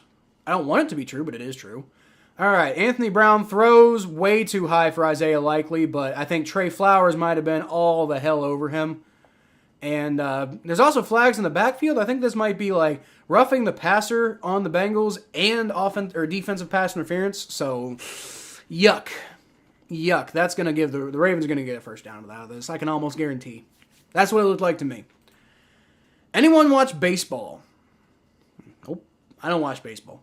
I root for the Reds because they're the home team, but I don't watch baseball. I want to like baseball. I do because there's so much like depth and strategy to the game that it seems like that's going to be holding as hell on Trey Flowers. Like, he just got completely, like, he got his ankle broken, and the only thing he could think to do was just, like, hold the guy down, because otherwise it was probably going to be a catch in, like, a long run, right? So, maybe not the worst decision to commit pass interference on that play by Trey Flowers. It just looks really bad. But, yeah, that's definitely going to be a first down for the Ravens, without question. But, yeah, Jeff, like, I feel like baseball would be the kind of sport I would like because of all the strategy and like depth and numbers and everything that go into it. I don't like watching it. 2 fouls on the play. Personal foul, face mask on the Bengals. Okay. Penalties declined. And then like I said, roughing the passer. And that one's accepted. So that's going to be roughing the passer on the Bengals. And I didn't see what happened. So let's see. Trey Hendrickson. Oh, it's because he drove him to the ground. he hit him at the right time, but he drove him he put his body weight on him, which I hate that call. I think that's stupid. Like, how do you tackle a guy who's standing still and not put your body weight on him? Like, you just got to do what you got to do. I think that's it is correct by the letter of the law, but that's that's stupid. And Trey Hendrickson's pissed, but it is roughing by the letter of the law. It sucks that it's roughing, but it is roughing. New here, great stream, deserve more attention. Appreciate you, sir. Sir Eggster. It's going to be a deep pass. Oh my God, he caught that. Isaiah Likely caught a very dangerous pass thrown by Anthony Brown. Almost intercepted again by Jesse Bates, but Isaiah Likely goes up and catches it. And by the way, that's Eli Apple who almost intercepted it, by the way. But Isaiah Likely maintains enough control that he catches that. And that's a big play by the Ravens there. Good God. All right. Handoff. Bengals are all over that one.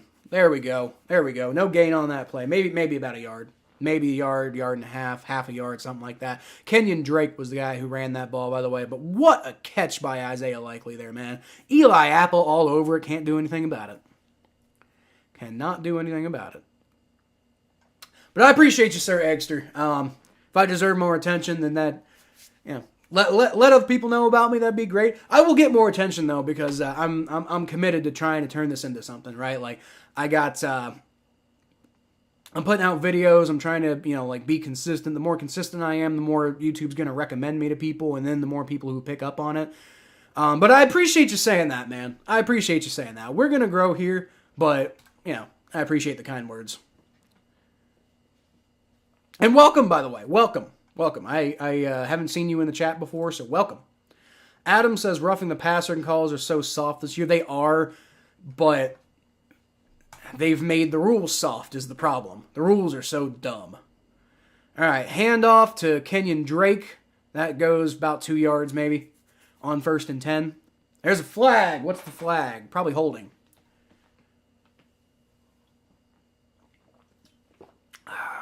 John Harbaugh's pissed, so it's probably on the Ravens.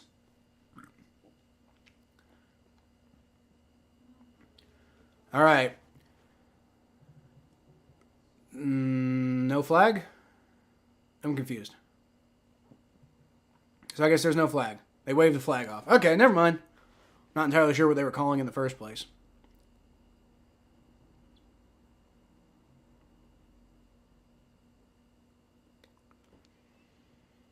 Ravens have scored on 33 straight red zone trips versus Cincy. Is that including... No, they didn't, because they got... Well, no, okay, I guess they weren't in the red zone when they did the 4th down attempt earlier. So, okay, I guess that might be true. All right, Anthony Brown. That's mainly because they got Justin Tucker, right? Anthony Brown is going to get a bunch of pressure on him, gets out of the pressure, throws it to Kenyon Drake, who bobbles it up in the air, and it is not caught. Let's go. Good pressure. Couldn't bring him down, but it's fine as long as they got the good pressure. That was, I think, a combination of Joseph Osai and... Who else got there? Trey Hendrickson? No, Cam Sample. That was Cam Sample and Joseph Osai who put the pressure on him. Decent makeup blocking by the Ravens, though, that allowed Anthony Brown to get scramble away and get out of all that. So, doesn't make a play out of it, but, it's not a sack and it's not, the worst case scenario from that play. At least for them. That would have been great for us. All right. Shotgun formation for Anthony Brown. Takes the snap, rolls back, good protection. Throws, caught Isaiah Likely, and he picks up like 14 yards. Trey Flowers is getting... Man, Trey Flowers is usually a really good cornerback for covering tight ends. Doing an awful job of covering Isaiah Likely today, man. That's terrible. Trey Flowers is getting destroyed by Isaiah Likely today. You got to do better than that, Trey. Put a panel together and talk about different topics, and your boy from Cincinnati make all the conversation on live. That's an idea. I mean, I've been part of some panels before. I've never had one on my show. Kenyon Drake gets the handoff, and he picks up about 2.5 yards, I think. But yeah, like a panel, something like that. I mean, we can maybe make that part of I don't know if I would make that part of this show. Might make it part of the Battle of Ohio podcast. That might be fun. Might also give us more of an opportunity to be more consistent with that, right? Because right now it's really just about mine and Thomas's schedules working out together, and a lot of the times lately, it just, he's been having a lot of rough stuff going on lately. But the hope is that we're going to get back to that eventually, and that's me. And for those of you who don't know, that's me and a Browns fan. His name is Thomas. We both went to OU together, and we're really good friends. And we do a Bengals-Browns rivalry podcast. It's just he's had a lot of stuff going on in his life lately, and I've had a lot of time issues lately. So we've been having a lot of a really hard time getting episodes together. But that might be something where we do like a panel style thing. A podcast would be awesome. I do a podcast. The problem is, like I said, me and Thomas getting our schedules together has been kind of difficult. I am actually right now. I'm not gonna like drop it too much because I don't know quite what's happening right now. But I am sort of in talks about like another podcast with somebody else who I work with, and I'm not sure quite what's going on with that. But if you guys want to see it, it's me and another. It's me and another. Like he's on YouTube, but I think he's mainly like his thing is mainly TikTok, right? So we might do a podcast together. He actually asked me about it, and if you guys want to see it, we might do it. Jim says Ravens are doomed. They suck. They really do, man. But part of it's the fact they got Anthony Brown playing. When Lamar comes back, it's going to be a little bit more difficult for us, I think. But I still think the Bengals are going to win, right? Ravens suck without Lamar. They really do. Like, they're not amazing with Lamar, but without Lamar, they're terrible. The podcast, well, the one with me and Thomas is called the Battle of Ohio Podcast. It has its own YouTube channel, but I also stream it from my channel, so you can go back and see that we've done that on this channel before. It has an RSS feed, but that RSS feed hasn't been being kept up with lately, so it's like it's supposed to be on Spotify and Apple Podcasts, and like old episodes will be on there, but like the newer episodes haven't been being uploaded, so that's kind of a problem. And there might be some updates coming with the Battle of Ohio podcast soon because that RSS feed hasn't been kept up with. But for right now, we're at where we're at, and right now it's only available. The new episodes are only available on YouTube, so that's what it is. Jerome says we here to stay. We sure are. We sure are. Let's go. We sure are. Bengals are one of the best teams in the NFL right now, and all I'm saying is if the Bengals continue blowing out the Ravens like this, look forward to what happens in the power rankings. That's all I'll say. They got after the way they were starting to kind of like dominate the Bills on Monday before everything that happened. Well, Kenyon Drake just went in for a touchdown, so that sucks. Boo. Come on, defense. He just waltzed right in, too. Like, nobody was even covering him. Terrible. Yeah, too early to start feeling like we got this in the bag, right? Gotta play better defense than that, man. Like, I'm not worried about it, because we still got a 10-point... Well, we got an 11-point lead right now, but... I'm not worried about it yet, but...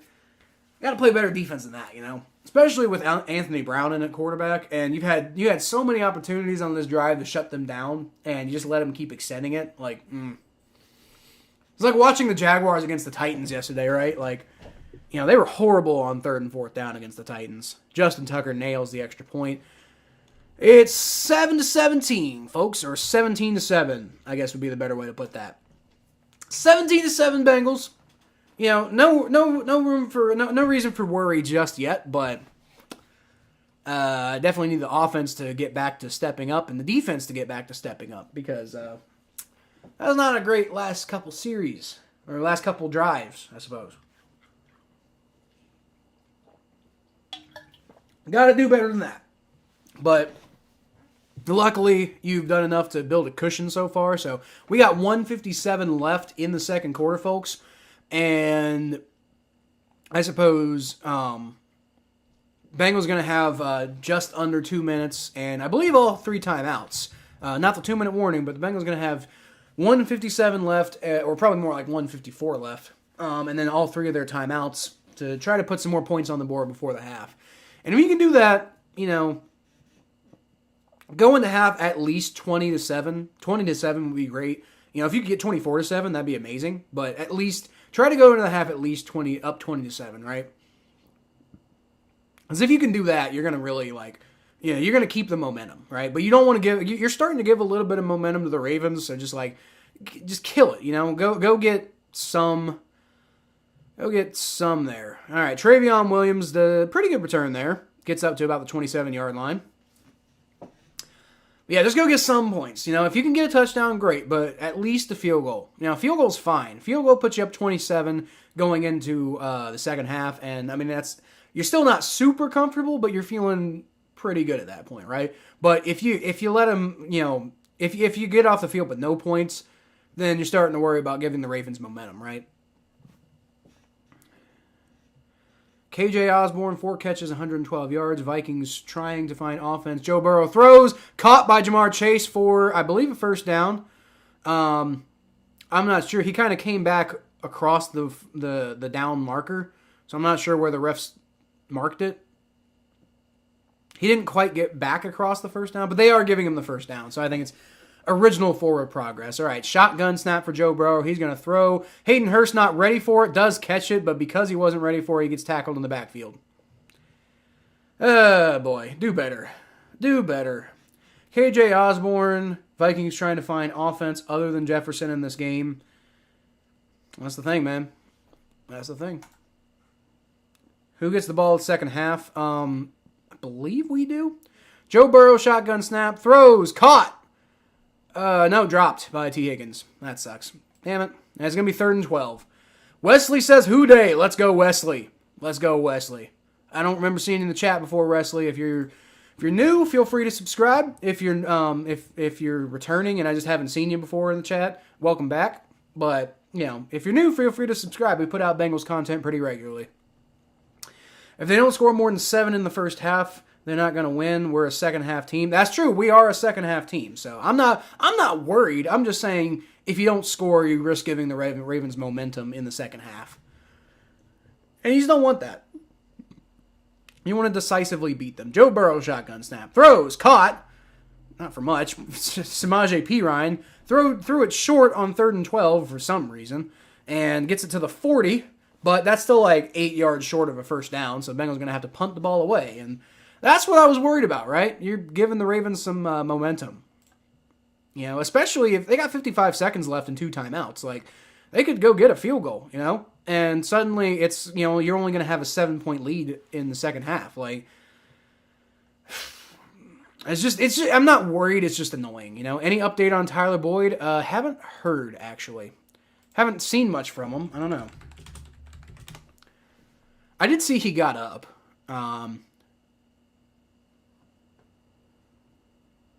Looks like he's doing okay. I haven't heard anything about him. I'm not seeing anything about him being out. If anything, I'm seeing that he headed to the locker room, but he was joking with Joe Mixon on the sideline too. So I'm not entirely sure. Might just be out for precautionary reasons because obviously next week is the really important game. Drew Chrisman's going to boot it away down to, nice! Down to about the 4-yard line. Down about the 4.5-yard line, Drew Chrisman gets that ball to go out of bounds. Nice. Really well executed there. Might be more like the 5-yard line, actually. Kind of hard to say. Drew Chrisman's a real one, though.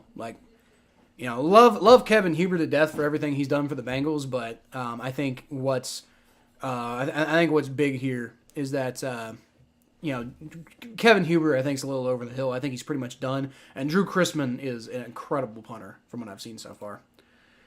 T. Higgins and Chase are great for Burrow to throw to. They sure are, man. They sure are. And Hayden Hurst. Don't forget about Hayden Hurst. So much for a field goal. Yeah. Yep. Got 47 seconds left.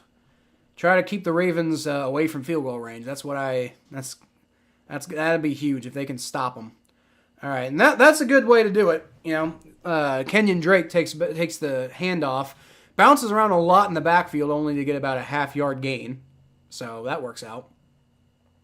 You can get the Ravens off the field here, though. You're You've already given them a little bit of momentum by letting them score and then not scoring on offense.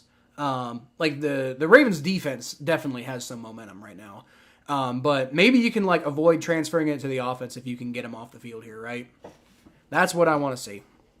Zach Taylor's play calling is frustrating in these scenarios. I don't think that was a play calling issue. Like, I hear people talk about that a lot. Like, Zach Taylor's play calling this, Zach Taylor's play calling that. But I don't think it's, like, I mean, in some scenarios, yes. Like, he's terrible in fourth down scenarios. But I don't think it's entirely his play calling. I think there's a lot of weirdness going on with the Bengals offense right now. I don't think it's all Zach. I don't think it's even mostly Zach. Anthony Brown throws and high catch, but a catch nonetheless there. But he's out of bounds. Sammy Watkins does not manage to stay in bounds. 3-3 Dolphins Jets halftime. Not much scoring there. I don't care, man. Go Dolphins, right?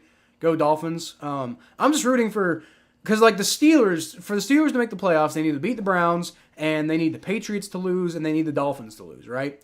So I don't really care. Like, I want the Steelers to lose, but I'd also like to see the Dolphins win so we don't have to worry about it. Or the Patriots win, right? Like, one of the two. Just so we don't have to worry about it. All right, 3rd and 9. Anthony Brown takes the shotgun snap in the formation. Sacked by Trey Hendrickson. That might be a safety. I know it's a fumble in the end zone. Bengals get a touchdown. Let's go. Fumble touchdown. Anthony Brown gets sacked, loses the football, and it's recovered in the end zone. Who recovered it? Let's go. Let's go. Talk about momentum. Oh, who recovered it?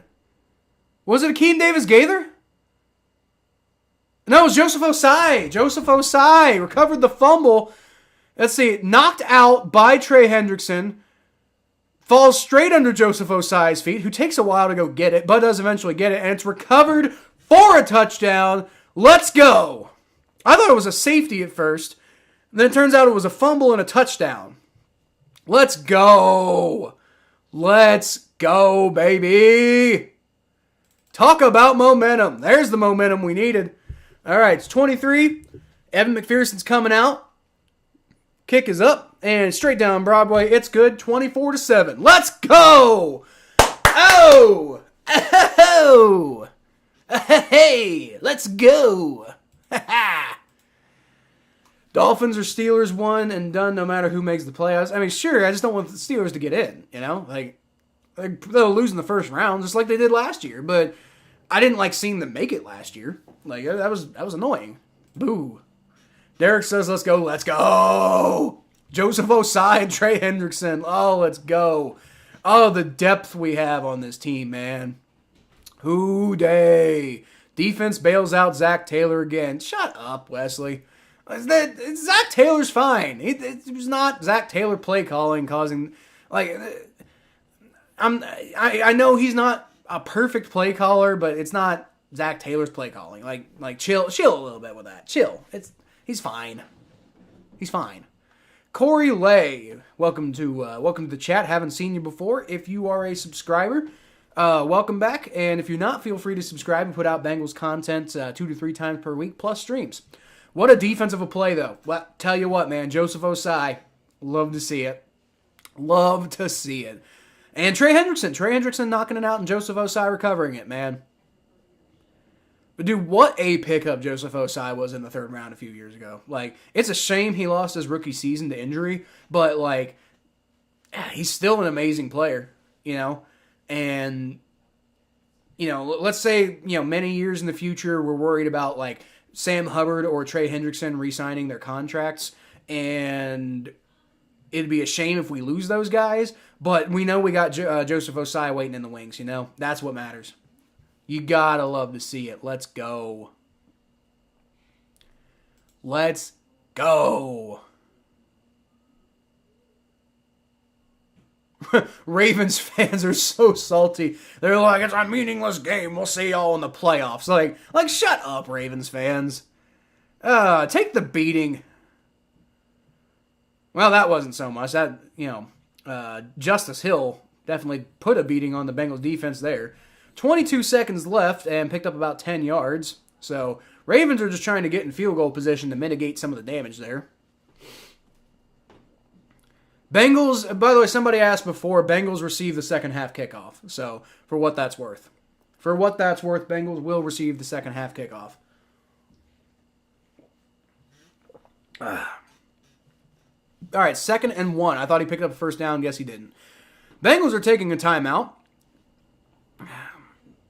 Not entirely sure why, but I guess it doesn't really matter. Like, with 22 seconds left and it being second down, it's not like you're going to have any time to do anything anyway. So maybe it's just a personnel problem he didn't like or something like that. I don't know. But anyway, we're on a timeout now. What's going on with the rest of the scores? You got 17-10 Bucks over Falcons at halftime. Patriots tied 14-14 with the Bills at halftime. Vikings up 16-6 on the Bears at halftime. Texans up 17-7 on the Colts at halftime. Jets 3-3 as we said earlier. Saints up 7-0 on the Panthers. And Browns are trailing 7-10 with 7 seconds left in the second quarter. So, boo. Go Browns. In that game. Just only that game. Only that game. Go Browns. But still go Browns. All right. Pistol snap for Anthony Brown. Rolls back. Throws. And nothing there. So it's going to be 3rd and 1. 19 seconds left in the second quarter. Can the Bengals defense hold here? Ravens do have 2 timeouts left, so I would imagine it wouldn't be the worst thing in the world for them to try to run it here and get a first down. Because you're not in 4-down territory here, right? 19 seconds left. If you turn the ball over on downs, Bengals could probably just kick a field goal, right? You don't want to give them that opportunity. So, handoff.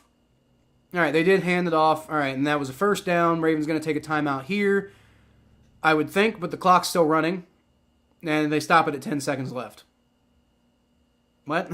What the hell? That was weird. The Ravens let it run a little bit, so 10 seconds left. I imagine there's going to be enough time for one shot. It's going to be enough time to try to take one shot to get yourself in field goal range.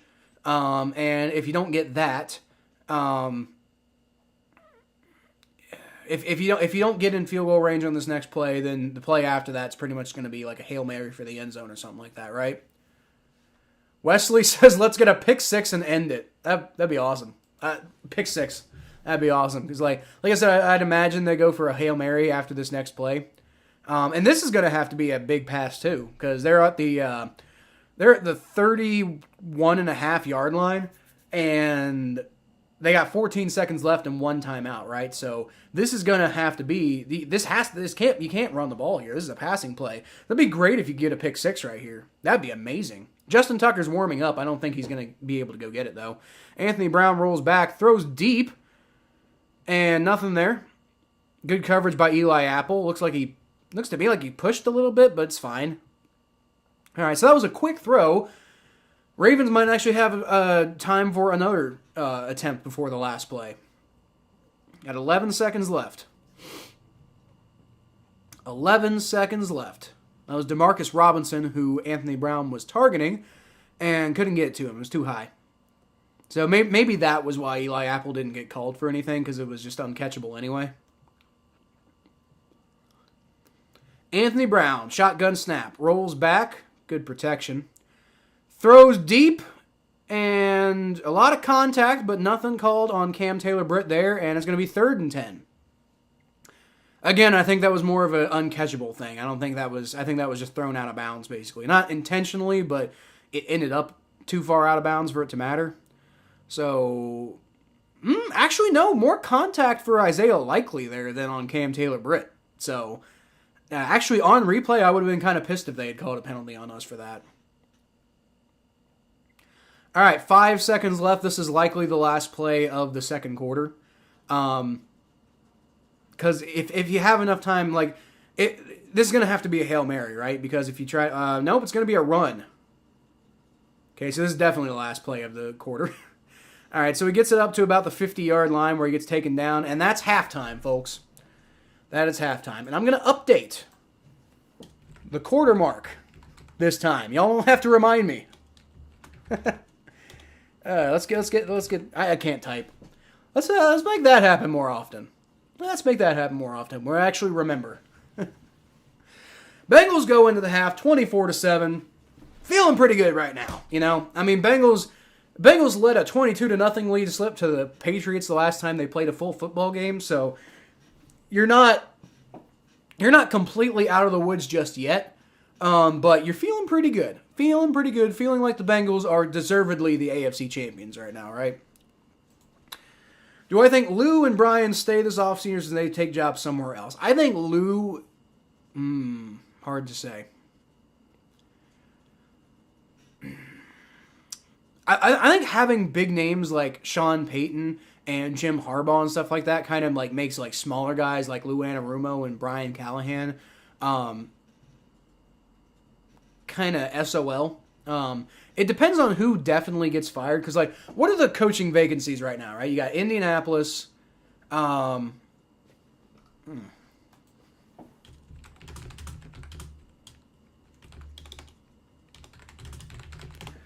Okay, right now you got Indianapolis is going to be a vacant position.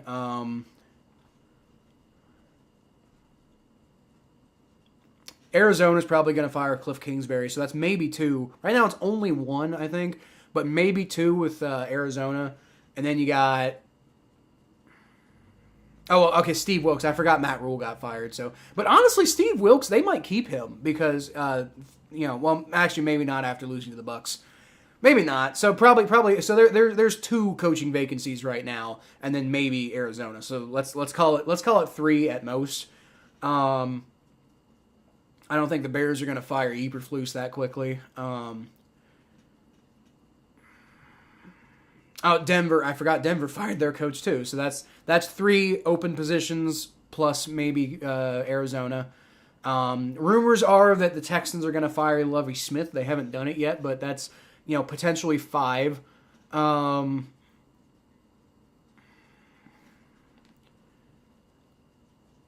don't think the Raiders are going to fire Josh McDaniels. I think if they were going to do that, they would have already done it. You could really maybe see Ron Rivera get fired. So maybe six positions. I've heard rumors about Mike McDaniel getting fired, but I think that depends on if they lose today, right? Which right now they're tied. So, I mean, maybe you might end up... I think that'd be stupid to fire Mike McDaniel, but I've heard that it might happen, right? So, I mean, that's what, 7 potential openings? Belichick ain't going anywhere. I don't think the Saints will get rid of Dennis Allen.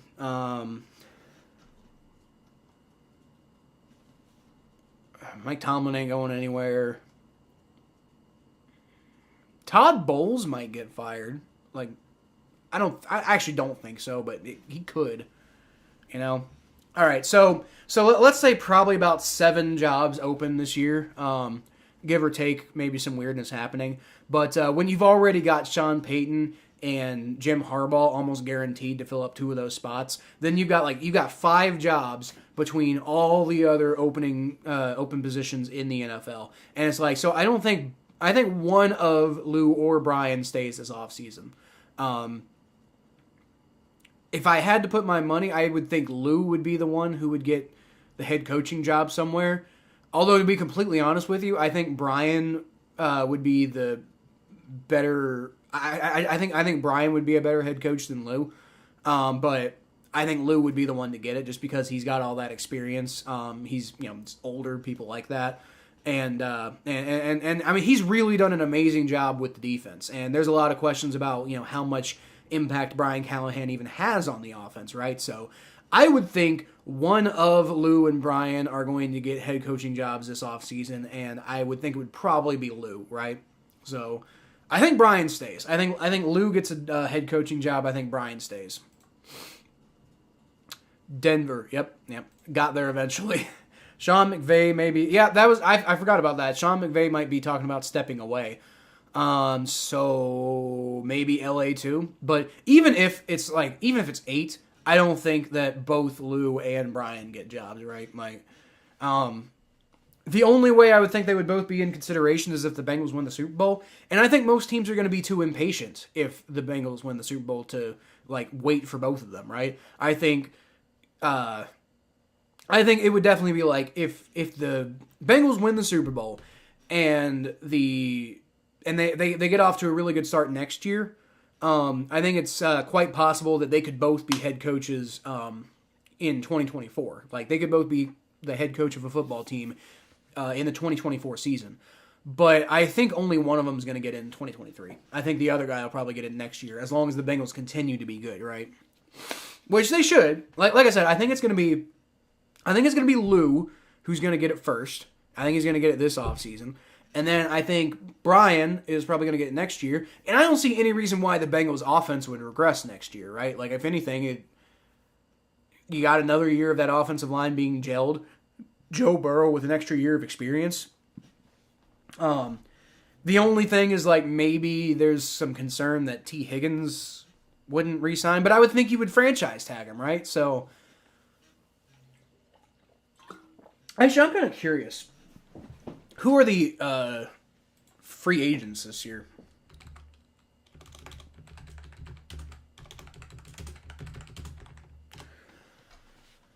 I'm wondering who the upcoming free agents are. So, guys who we could potentially lose. So, Jesse Bates, I think Jesse Bates is gone. I don't think the Bengals are going to pay him what he wants to get paid because he's just not productive enough, right?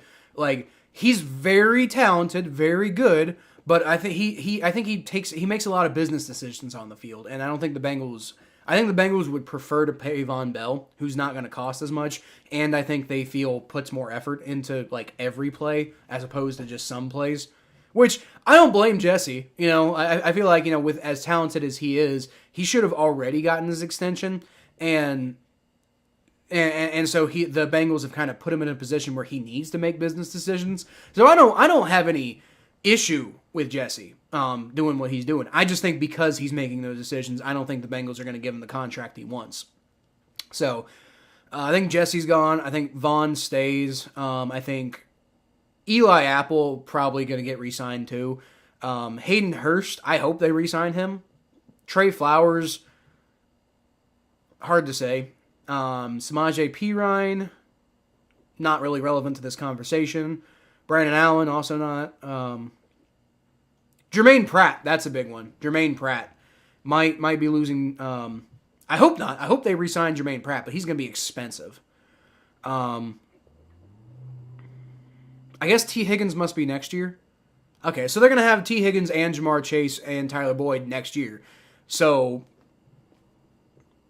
I don't see any reason why the offense would regress. And so Brian Callahan will probably look just as good next year as he does this year. And I don't think teams, like I said, I think the Bengals are going to win the Super Bowl. So I don't think teams are going to want to be waiting on both guys. I think they might end up waiting on Lou Anarumo, but they won't wait on Brian Callahan just because, you know, he's so young and he still probably needs to prove a little bit more to be a head coach. But I do think ultimately he's got like the personality and the mentality and everything to be a great head coach. He just, you know, might not have enough experience. But then again, you could have said that about Zach Taylor and he got a head coaching job. And he worked out pretty well. Warwick says, I wonder if they get it worked out with Bates. I don't think they do. I love Jesse Bates. I'd love to see the Bengals keep him around, but I don't think they do because I think Jesse Bates is asking for more money than the Bengals are comfortable giving him because he's not consistent enough on the field. Like, when he's great, but he also, like, it seems like he takes a lot of plays off, which I postulate might be part, like, kind of the Bengals' fault for making him feel like he needs to make business decisions on the field. But the fact of the matter is he does. And I think because of that, the Bengals aren't going to feel like he's worth the money. That at least they're not going to feel he's worth the money that he's asking for. Or at least the guaranteed portion and stuff like that. So I don't think Jesse Bates is coming back because I don't think that they're going to see eye to eye on a deal, quite frankly. Yeah, I love Bates too. I love Bates too. I really hope Dax Hill ends up being a good replacement for him because I think that's what he's going to be. I think it's going to be Von Bell and it's going to be Dax Hill after this year. That's going to be the safety position. So I just hope Dax Hill is everything he's cracked up to be. But I don't think Jesse Bates is coming back. I love Jesse Bates. I hope to God we do win the Super Bowl this year so that Jesse Bates can so that Jesse Bates can be part of it. I want to see Jesse Bates get a ring, but I just don't think he's coming back next year because I don't think the Bengals are gonna be willing to come to the table with him the way he like he's got certain standards he wants to hit, and I just don't think the Bengals feel like he's shown enough to hit those standards. It's like he did early in his career, and I think early in his career they should have given him a contract extension early because I think he earned it early. But now I do think he's made too many business decisions on the field for the Bengals to feel comfortable giving him that kind of guaranteed money. Because it's like the thought process, and you got to understand where the Bengals are coming from, right? It's like, why would we give you that kind of guaranteed money when you have shown a tendency to make business decisions on the field? We want you out there, and we don't want you motivated and deciding you can just take time off on the field, and then we don't want to pay you for going out there and just not trying your hardest. Which, not to say that he doesn't usually try his hardest, but there are some plays it feels like he takes off, makes business decisions, and I think that that's where the Bengals are coming from.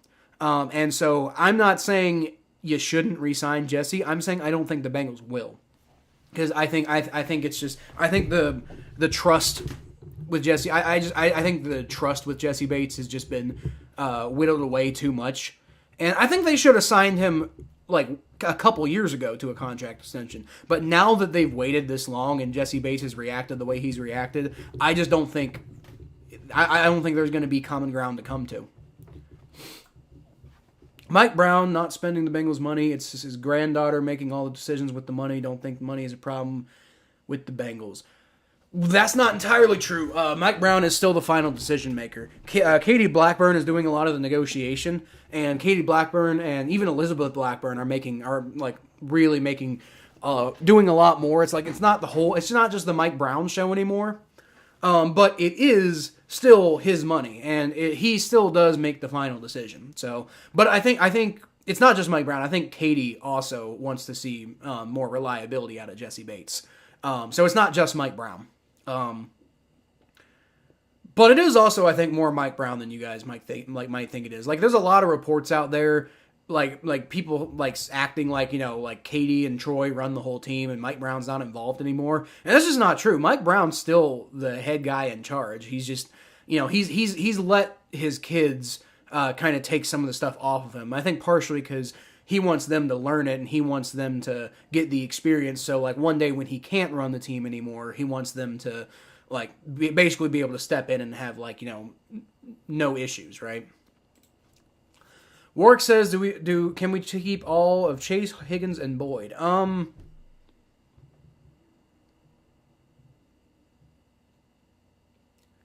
Yes, you can. You certainly can. Will they? I think they'll try. I do think they'll try. But I mean, this kind of reminds me of the Chris Henry and Chad Johnson and TJ Hushmanzada, right? Rest in peace to Chris Henry. What happened with him kind of makes this not the perfect comparison, but eventually they were going to have to pay Chris Henry. And when it turned out it was only Chad and TJ that they had to pay. They still didn't pay TJ, right? So I don't know if they will keep all three, but I think they can. We've seen the Chiefs, right? The Chiefs pull the Chiefs pull these financial gymnastics all the time, like the salary cap gymnastics all the time. As the Ravens, we're back from halftime, by the way. We're kicking off. Bengals getting a touchback on the play, but we see the Chiefs and the Saints and then lots of teams pulling financial gymnastics all the time. Jeez. Come on. Okay, there we go.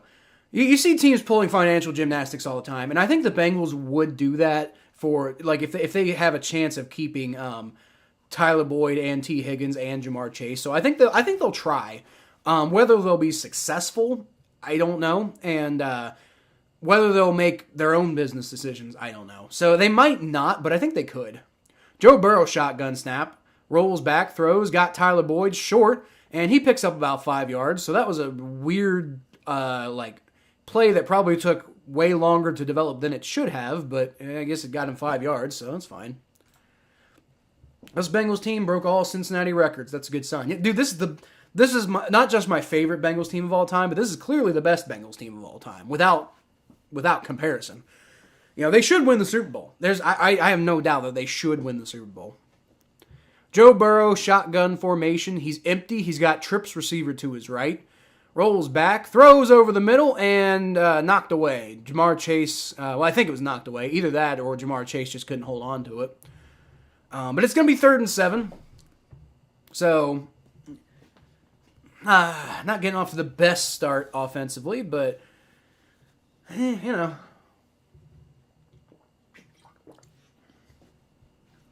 Let's get a first down, y'all. Come on. I don't want this to be a piddling second half, right? Like let's make a statement here. All right, shotgun formation for Joe Burrow, moving guys around, and he takes a snap, rolls back, throws, knocked away. Intended for Jamar Chase for the second play in a row, knocked away. And once again, I think it was Kyle Hamilton who knocked it away.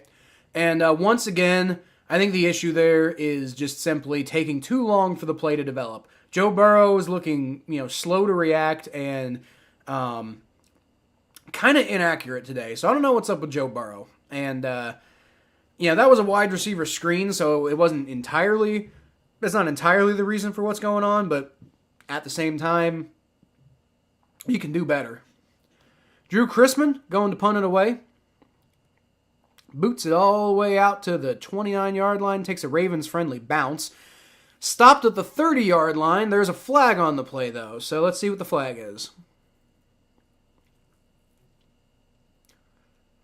They're pointing at the Bengals, which is fairly rare for a penalty to be on the punting team, but I guess sometimes maybe it's like holding or something like that.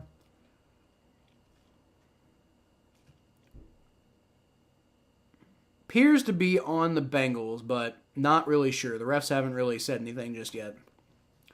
It is holding on the Bengals. All right, well, that sucks. So the Ravens are going to get set up with pretty good field position here.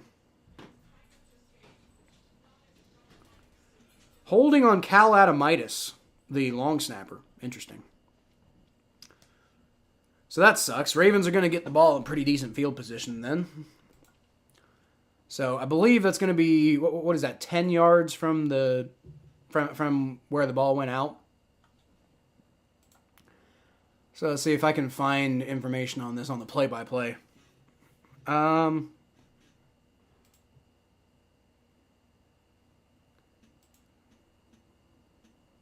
Okay, so the Baltimore, so it punts down at the 30, offense holding 10 yards and forced at the Baltimore 30, so the Ravens are going to have the ball at their own 40. So, like I said, good field position, and you don't love to see that. Nope. Don't love to see that. Like I said, man, I was a little bit worried about giving them momentum, and offense is losing a lot of their momentum. Not the best play calling. Why, what is the issue with the play calling, Wesley? Because, what I'm seeing is that the execution is a problem. What I'm seeing is that Joe Burrow is inaccurate and slow to react, and the plays are taking longer than they should to develop. So why are you concerned about the play calling? What has Zach Taylor done so far to make play calling an issue? Because, again, what I'm seeing is an execution issue. I'm not seeing a play calling issue right now. What I'm seeing is plays that theoretically should be working, and you're just not, the offense isn't connecting. That's the problem that I'm seeing personally. But if you see something, if you think that it's the play calling, if you have, a strong argument for that, let me know, because I'm curious as to why people constantly harp on Zach for his play calling, because most of the time what I see is not play calling issues. In retrospect, it doesn't, it never, in retrospect, when plays don't work, it always looks like it's bad play calling. It's you should have called this play or that play or whatever. But, the fact of the matter is the design of these plays, in theory, should be working with proper execution. It's an execution problem right now, not a play calling issue. That's what I'm seeing. But if you're seeing something different, then by all means, let me know. And if you can convince me, then, I'll yield to you. Definitely the best team since 2015. It's better than 2015.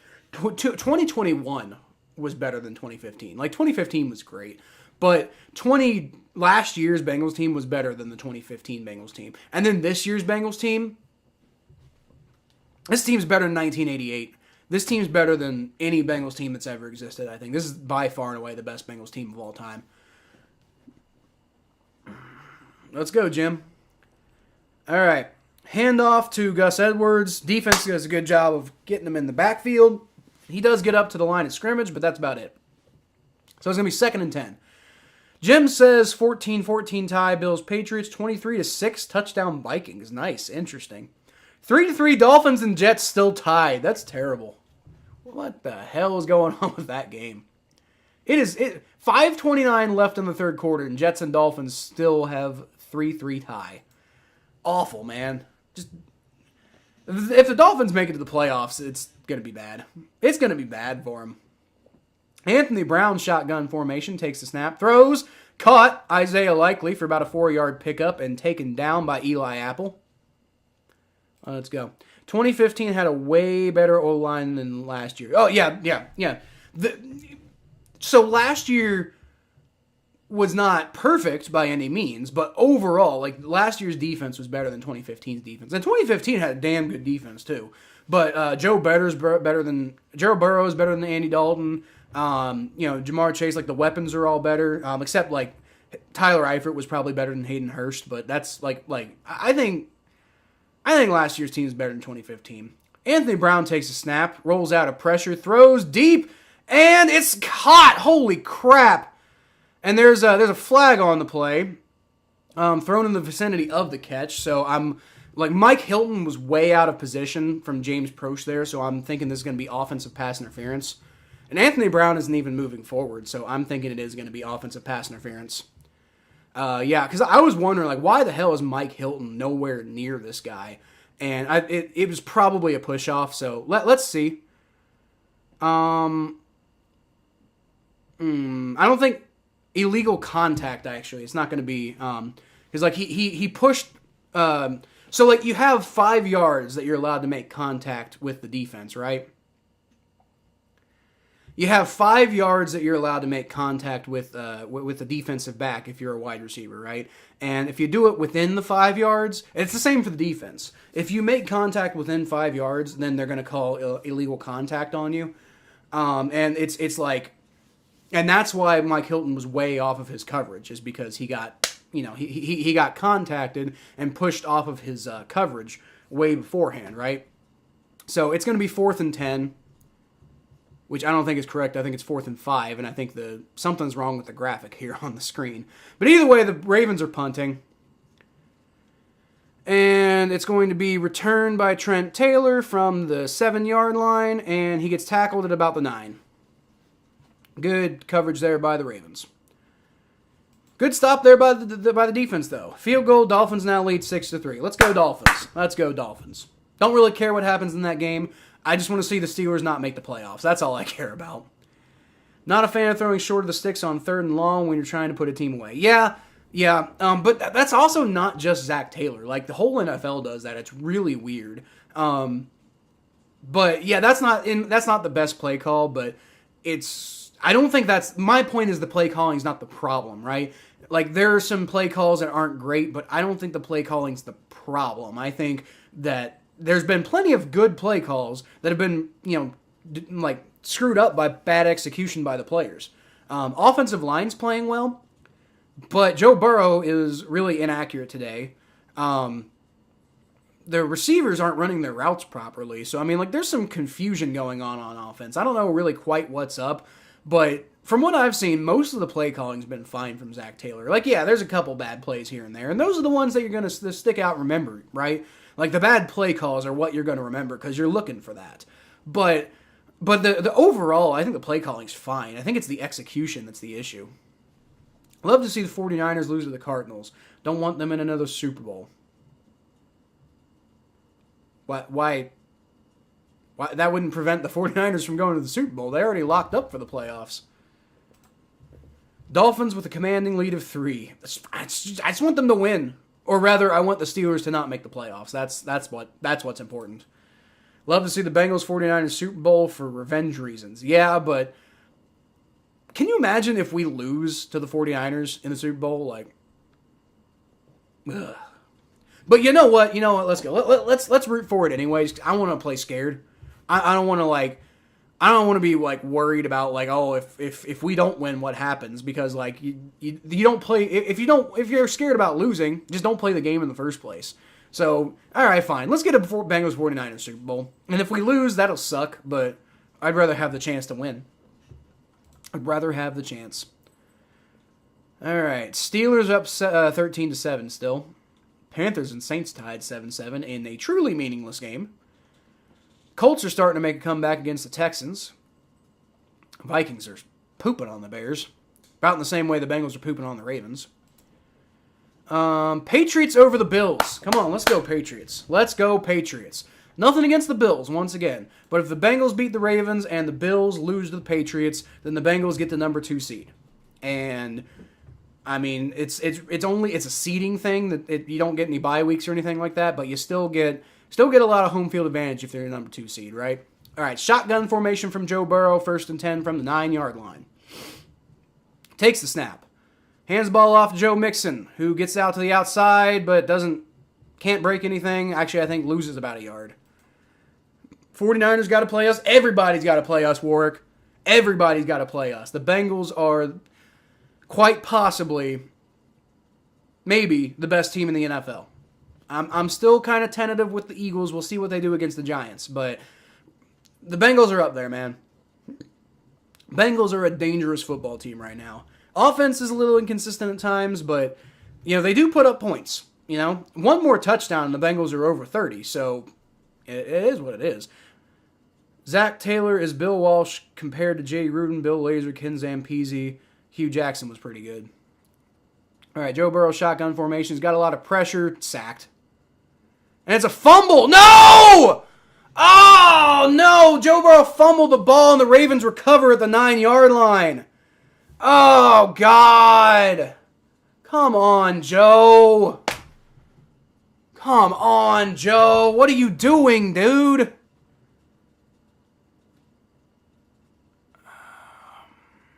Not great blocking there by Akeem Adeniji. Or Jonah Williams, for that matter. Hey, Joe Burrow was down. Joe Burrow was down. That's down. That's not a fumble recovery. That's down. Joe Burrow's down. That's not a fumble recovery. Let me see it again. I didn't get a good look at it, but Joe Burrow might have been down. I think Joe Burrow might have been down. They're gonna replay this because I think Joe Burrow was down. I think his hip was down before he lost control of the ball. Let's see this again. All right. There's the hit. He's got control. Hip hits the ground and then the ball comes out. I think he's down. Let's see from the other angle. Like, that was from behind. He's down.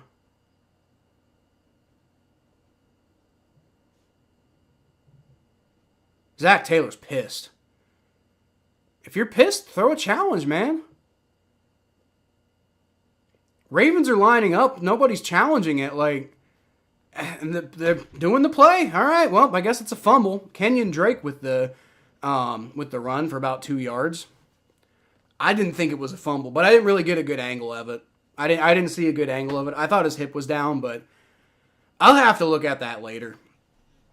Zach Taylor's Bill Walsh compared to Jay Gruden, Bill Lazor, Ken Zampese. Hugh Jackson was pretty good. Hugh Jackson went 0-16.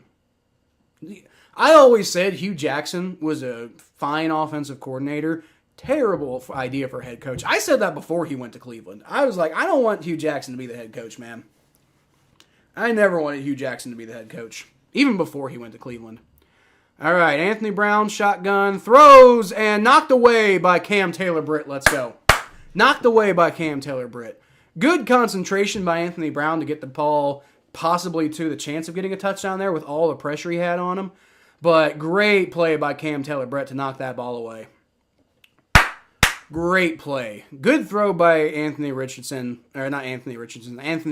to get it near Demarcus Robinson, but could not come down with it. Could not come down with it. All right, come on, defense. Hold him to a field goal. Hold him to a field goal. Let's go. I'll finish responding to you in a second, Wesley, but I want to see what happens here. A little distracted. All right. Anthony Brown takes a shotgun snap. Rolls back, no pressure. Throws, dropped in the end zone. Let's go. Or actually, I don't even think he got his hands on it. Might not have even got his hands on it. It's 4th down. Ravens going to have to settle for a field goal. Let's go. Defense. Defense. Oh, you love the defense when they play like that, man. That fumble could have been a disaster, but the defense mitigates it, and, Justin Tucker's coming out for the field goal attempt. Justin Tucker coming out for the field goal attempt. It's going to be a 31-yard field goal? 26-yard field goal. Huh. All right. Kick is up. It's good. All right. Well, Ravens up in the double digits now. So this is kind of what I was saying, right? I was saying I would love to see the Bengals have a good game, but beat the Ravens decisively, but don't beat them by up to a point that's going to really piss them off, right? Like, beat them decisively, but don't give them bulletin board material. 31-20, still quite possible. That's, a touchdown each for the Bengals and Ravens, and then the Ravens get another field goal, right?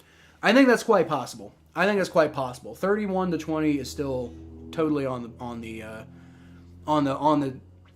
table. My predictions have been on point this year, man. Other than when I predicted the wrong outcome, but my score predictions have been on the hell point. I just want to point out my score predictions have always been off by 1 or 2 points all year. So, I don't usually brag on this channel, but I'm doing pretty good with score predictions. Now, obviously, right now it's 24-10. I'm just saying we're roughly about this margin away. We're a Baltimore field goal away from being that margin type of difference. You still got plenty of time left to play in the game, so let's go. Okay, so I'm going to finish responding to this one. Compared to Jay Gruden, Bill Lazor, Ken Zampese, Hugh Jackson was pretty good. Zach Taylor's way better than Hugh Jackson. From an offensive coordinator standpoint, I don't know. I think Hugh Jackson was pretty good, but from a head coach standpoint, Zach Taylor's the man. I put out that video about how much leadership Zach Taylor showed against the when we were in that Monday night debacle. But not only that, Zach Taylor has been such an amazing head coach in so many different ways. I'm talking about leadership, but I'm also talking about the locker room that he's engendered. I'm talking about play calling in a lot of ways. There's been some bad play calling too, but there's also been a lot of really creative, good, interesting play calling. Clock management has been mostly amazing by Zach Taylor. Halftime adjustments, huge. Marvin Lewis never knew how to do them. Zach Taylor's been great at them, right? There's so many different angles, and probably in the off season, probably a week or two after the Super Bowl or something, I think I'm gonna put out a video, really breaking down how truly underrated of a coach Zach Taylor really is. Now, if they win the Super Bowl, then I don't know how underrated he'll be at that point, but at the same time, I'm gonna put out a video like that. It's gonna basically be expounding on the leadership video, just more so focusing on him as a coach and how successful he is. Because that video was meant to more be let's really appreciate how talented. Or not how talented, how good of a person he is and how good of a leader he is. But it was just one single aspect as the Ravens kick a touchback to the Bengals. Touchback. Hold on, I'm confused.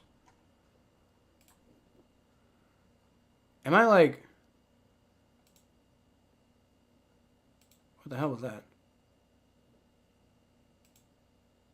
No, I guess, okay, whatever. Hand off to Joe Mixon. I think I just got off whatever was going on. Hand off for Joe Mixon. I think he picks him about 2 yards on the play. All right, come on, offense. Let's go on a long drive here. All right, let's go get another touchdown or something. Don't let the Ravens get too close back into the game. Bill Lazor, I thought Bill Lazor was going to be better than he was. Ken Zampese was an amazing quarterbacks coach, man. I thought it was such a shame that he kind of got thrown under the bus. He wasn't a great offensive coordinator. I don't know if he was ready to be an offensive coordinator, but if he had if he had the right situation, Ken Zampese could have been legendary, I think. Joe Mixon down to the 40, the 45, the other 40 gets knocked out of bounds about a 30-yard pickup there. Oh, baby. Let's go. Talking too much to the chat here. It was actually 33-yard pickup there by Joe Mixon. Huge run. Let's go. Vikings pull their starters on offense. Now Vikings lead 23-13. As they should. I don't like... The Vikings ain't fighting for much. They should probably pull their starters. Touchdown Falcons lead Brady 2017. He should retire. He won't retire though. He's not. I know he's not done. The way he's been talking, Brady ain't done. But he probably should retire. Joe Burrow shotgun snap. Throws. He's got Jamar Chase. There you go. Comes down with a catch. Got a man basically mugging him, and he still comes down with it. There you go. And that's on the sideline for a 20-yard catch. Marlon Humphrey can't do anything with that. Let's go. Offense starting to heat up now. About to get to 31. If they get a touchdown on this drive and they convert the extra point, that'll be 31, y'all. Just saying. My prediction not too far off. Joe Burrow, handoff. Samaje Perine. Doesn't really go anywhere. Maybe picks up a yard. A little bit of extracurricular activity down there. Alex Kappa getting into a little bit of a scuffle with the Ravens, but the refs get in there and break it up. All right. Touchdown Bills, 21-17. Another kickoff return? Good God. Good God. Patriots special teams, man. What the hell are you doing? Like I said, man, go Patriots. Nothing against the Bills, but I want that number 2 seed. Let's go. I can smell it. And hey, Patriots, you need a win to get in the playoffs, so, let's go. Joe Burrow shotgun snap. Throws. I think that's interference. on the Ravens. What did they not... Hey, there's the flag. There's the flag. Hayden Hurst basically getting mugged on the field. Can't come away with the catch, and I think Patrick Queen was, interfering. Clear interference there on the Ravens. There's the flag. Let's make sure that they're calling the right flag here, but I think it is interference. Ref's telling Zach Taylor to calm down, but then he does calm down, so I imagine he was yelling at him to make the call, and they're like, chill, we're going to make the call. They fucking better, man. Yeah, pass interference on the defense. Let's go. First down, Bengals. Now John Harbaugh's pissed, but it was pass interference. Like, don't be an idiot. Start of fourth quarter, still 6-3 Dolphins. It's fine. It's fine with me. I don't care how they win, just win. Keep the Steelers out. That's all I care about. Keep the Steelers out. No Steelers. We don't need no Steelers in the playoffs this year. 0. None. Don't let them do it.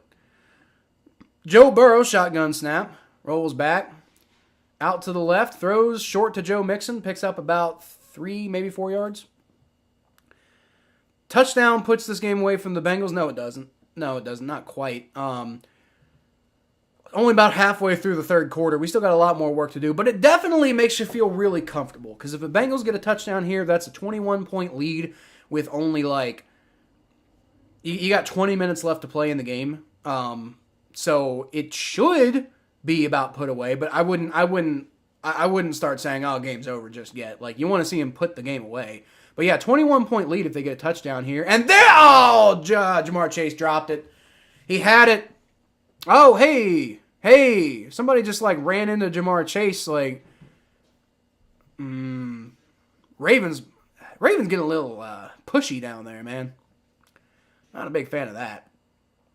Yeah, Jamar Chase had it and he just dropped it.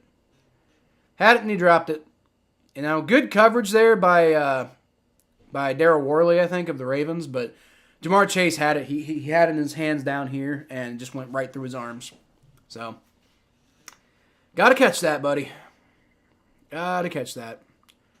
All right, 3rd and 7. First down marker is at the 6-yard line. And other than that, it's, trying to get a touchdown. Joe Burrow rolls out of the pocket. He's going to throw. Caught Tyler Boyd. That's not enough for a first down, though. That's not going to be enough for a first down, so Bengals are going to have to probably settle for a field goal now. It's going to be 27-10 if they convert. It is 4th and 1, though, so maybe you keep the offense out on the field. Because you trust the defense, right? Like, you trust the defense. Evan McPherson's coming out. I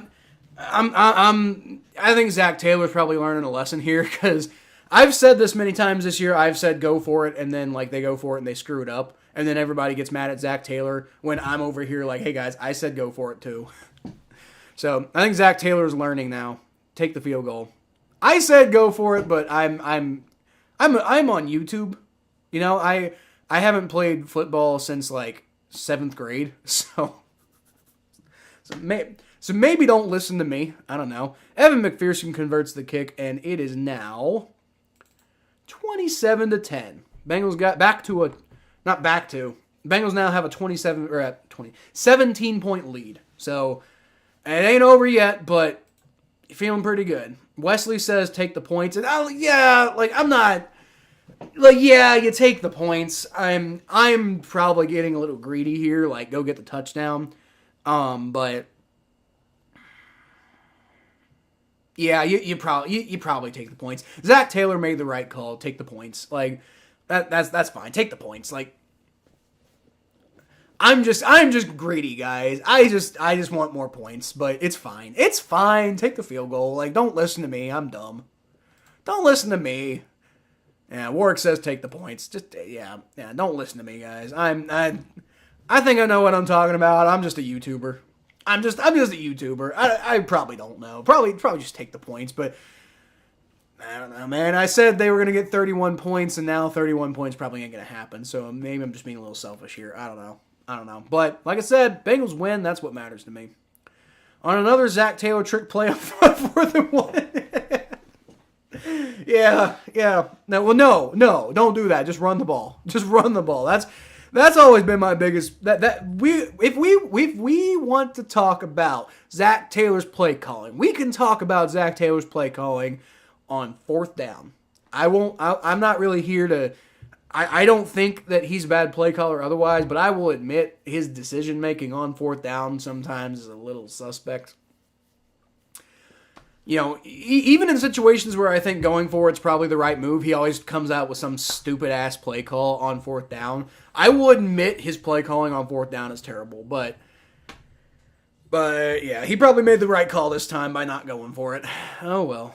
Don't be mad, bro. We agree he's bad at those. Yeah, we agree with that. We definitely agree he's bad at 4th down. His play calling on 4th down is awful. That is probably in my opinion, Zach Taylor's biggest weakness is 4th down play calling. Which I guess if he's good at all the other stuff, then got to be bad at something, right? Jay Leno. Huh? What about Jay Leno?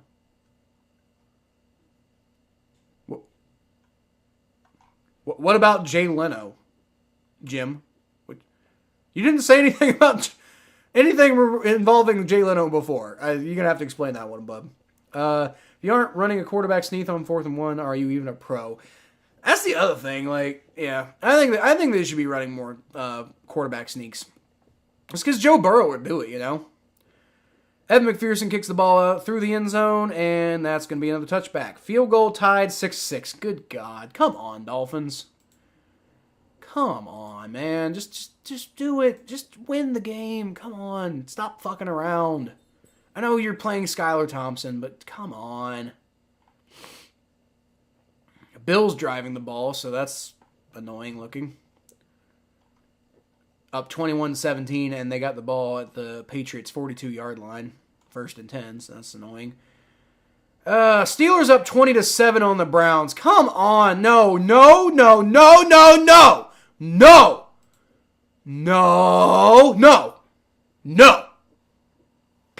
Not okay. Anthony Brown's going to fake the handoff. Joseph Osai almost gets him down, and he escapes 2 tackles. Bengals do eventually get a technical sack because Anthony Brown falls down like a 1/4 of an inch behind the line of scrimmage. But he fell out of 2 tackles. He Joseph Osai had him, missed him, and then I think it was Josh Tupou missed him too. And then he eventually does fall down. So it is technically a sack, but just barely. Do think Zach's a great coach for how he turned the franchise around. Yeah. That's the thing. Like, it's very specific things, right? Like I said, the halftime adjustments, huge thing that Marvin Lewis never did, as the Bengals knock a pass away from Anthony Brown, so it's going to be 3rd and 11. But Marvin Lewis never made halftime adjustments. And the culture Zach Taylor has built, which was a big thing he was criticized for in 2019, there's just so many things. Like, the play calling, he's not always the best play caller, but I think he gets way too much flack as a play caller too. Like, I think he's like a mid-tier play caller. He has some good ones and some bad ones, and the bad ones are always going to be the ones that people see. But he also has some really good ones too that I don't think get enough credit. Steelers can make the playoffs, just be one and done. No, Jim, no. The Steelers are not allowed to make the playoffs. I don't care if they're one and done. Just no making the playoffs. No. They're looking like they're beating the hell out of the Browns right now, so I really need the Jets, not the Jets. I need the Dolphins or the Patriots to step up. Bills got a touchdown, 28-17. So much for the Patriots. I need the Dolphins to come through, man. Come on, Skylar Thompson. Like, please. Just don't let the Steelers in the playoffs, please. I know they're going to get smacked in the first round, but, like, it's just going to be another feather in Mike Tomlin's cap. Oh, the Steelers are bad, and Mike Tomlin still led him to a... Shut up. God, I hate him. Oh, God, I hate him. But whatever. It's going to be what it's going to be. Bengals going to win the Super Bowl either way. Anthony Brown, shotgun formation on 3rd and 11, is going to roll back and throws, caught, first down. That's Kolar, number 88. I don't know who that is. Charlie Kolar, tight end, catches it for the first down. Touchdown, Bills. Josh Allen, 28-17 Bills. Yep. Come on, Patriots. Come on. Do better, Patriots. Again, nothing against the Bills. I want the number 2 seed. I want the number 2 seed. I don't think there's anything wrong with wanting the number 2 seed, which I think we could have earned against the Bills, but it was a no contest, and I think that's fair. All right, Kenyon Drake gets loose a little bit, picks up about 7, maybe 8 yards. Bengals defense not doing great right now.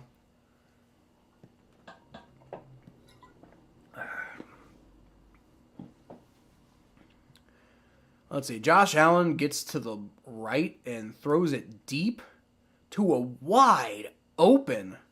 Who was that? Number 16? John Brown? Is that John Brown still in the league? Was that John Brown? I think it was John Brown. Anyway, that was like a 50-yard pass by Josh Allen. Nice play. Can't hate on the play. Like I said, I want them to lose. All right, Anthony Brown. Hand off to Kenyon, I think Kenyon Drake. Either way, it's first down. About a 3-yard pickup when you only needed 2. No, it's Justice Hill. I'm sorry. Justice Hill. He was supposed to be the next McVay, but his play calling is more vanilla. That's why his play calling is always under fire. Plus the 4th and 1s. Yeah, I know. Now here's the thing. You know who said he was supposed to be the next Sean McVay? You know who said that? The media said that. The Bengals didn't say that. Like anybody with half a brain didn't say he's the next Sean McVay. He's the next Zach Taylor. That's who he is. He's got his own play calling, his own style, his own whatever. He's not Sean McVay. He's a lot more conservative and temperamental of a human being, or not untemperamental, more controlled than Sean McVay.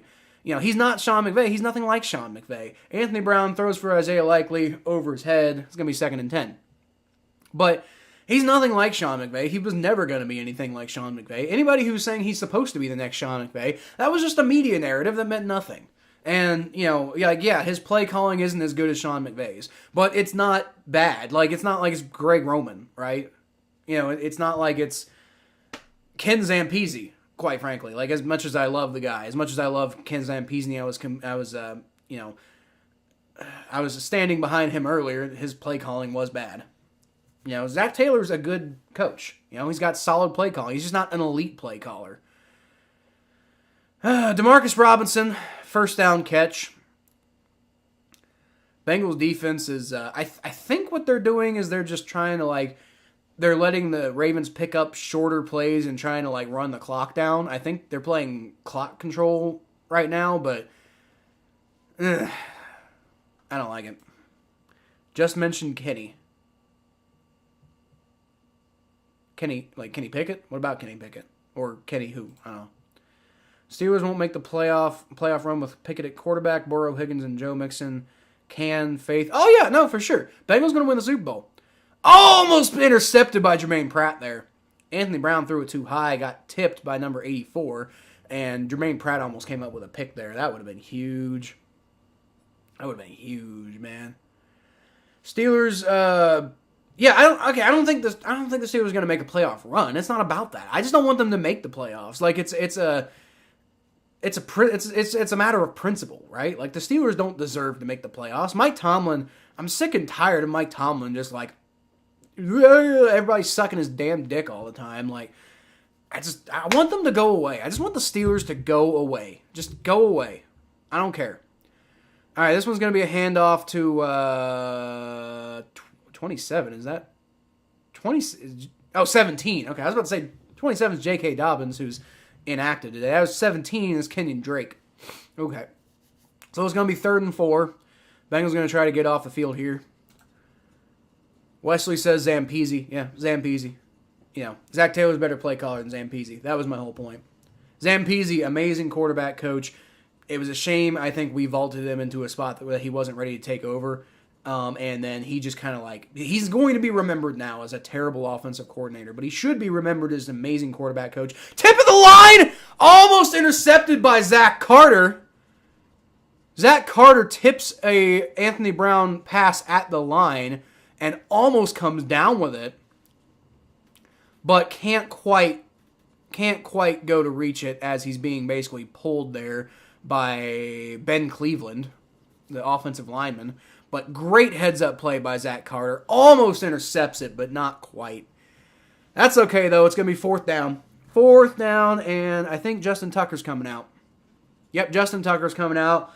Going to try to make this a 27 to trying to cut this to a 14-point ball game. 51-yard attempt. Kick is up, and it's good. Yep, good.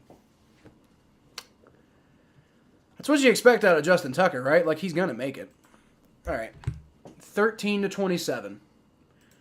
My prediction, once again, was 31 to 20 Bengals. So, one more field goal for each team, and I'll be 1 point off. You know? One more field goal for each team. That's what I'm looking for, you know? Let's play, you know, some clock management offense.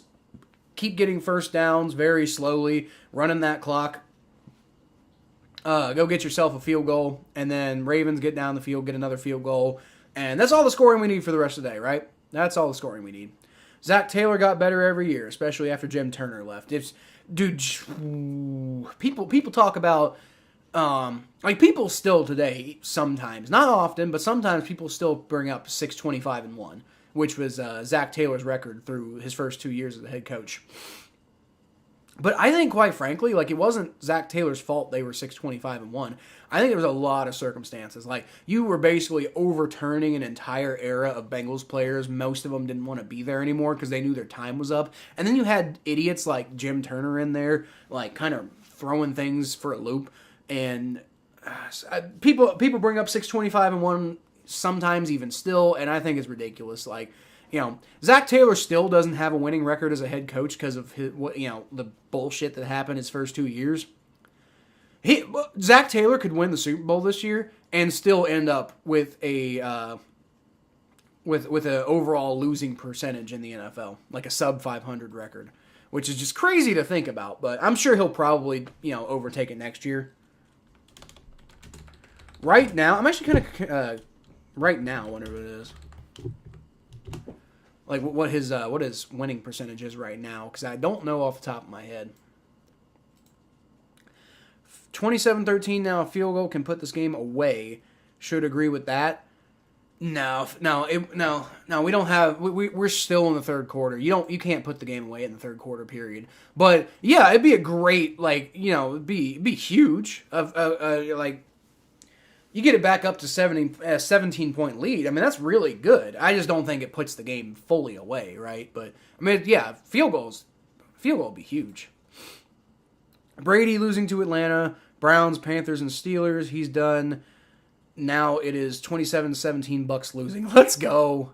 But Tom Brady's not even playing, right? Aren't the Bucks resting their starters? Like Tom Brady's like not playing today, right? I might be wrong about that. Let me see. Yeah, no. Oh, sorry, that Desmond Ritter.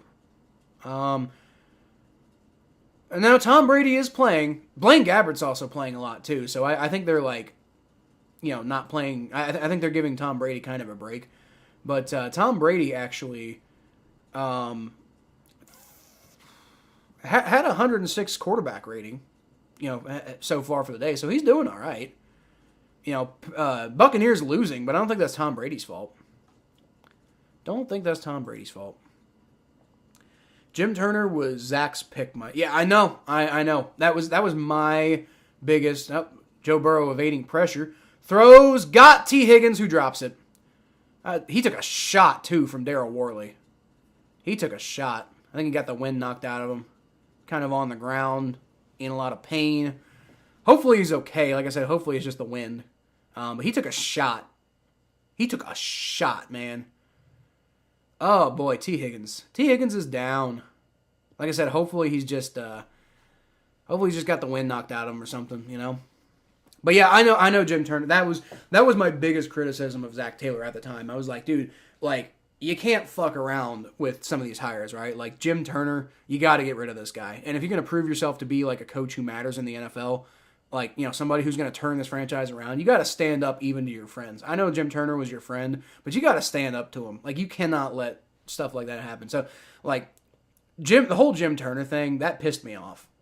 That pissed me right the hell off. So I agree with you about Jim Turner. Like, Zach's not perfect. Zach's made a lot of mistakes, and Jim Turner was a big one.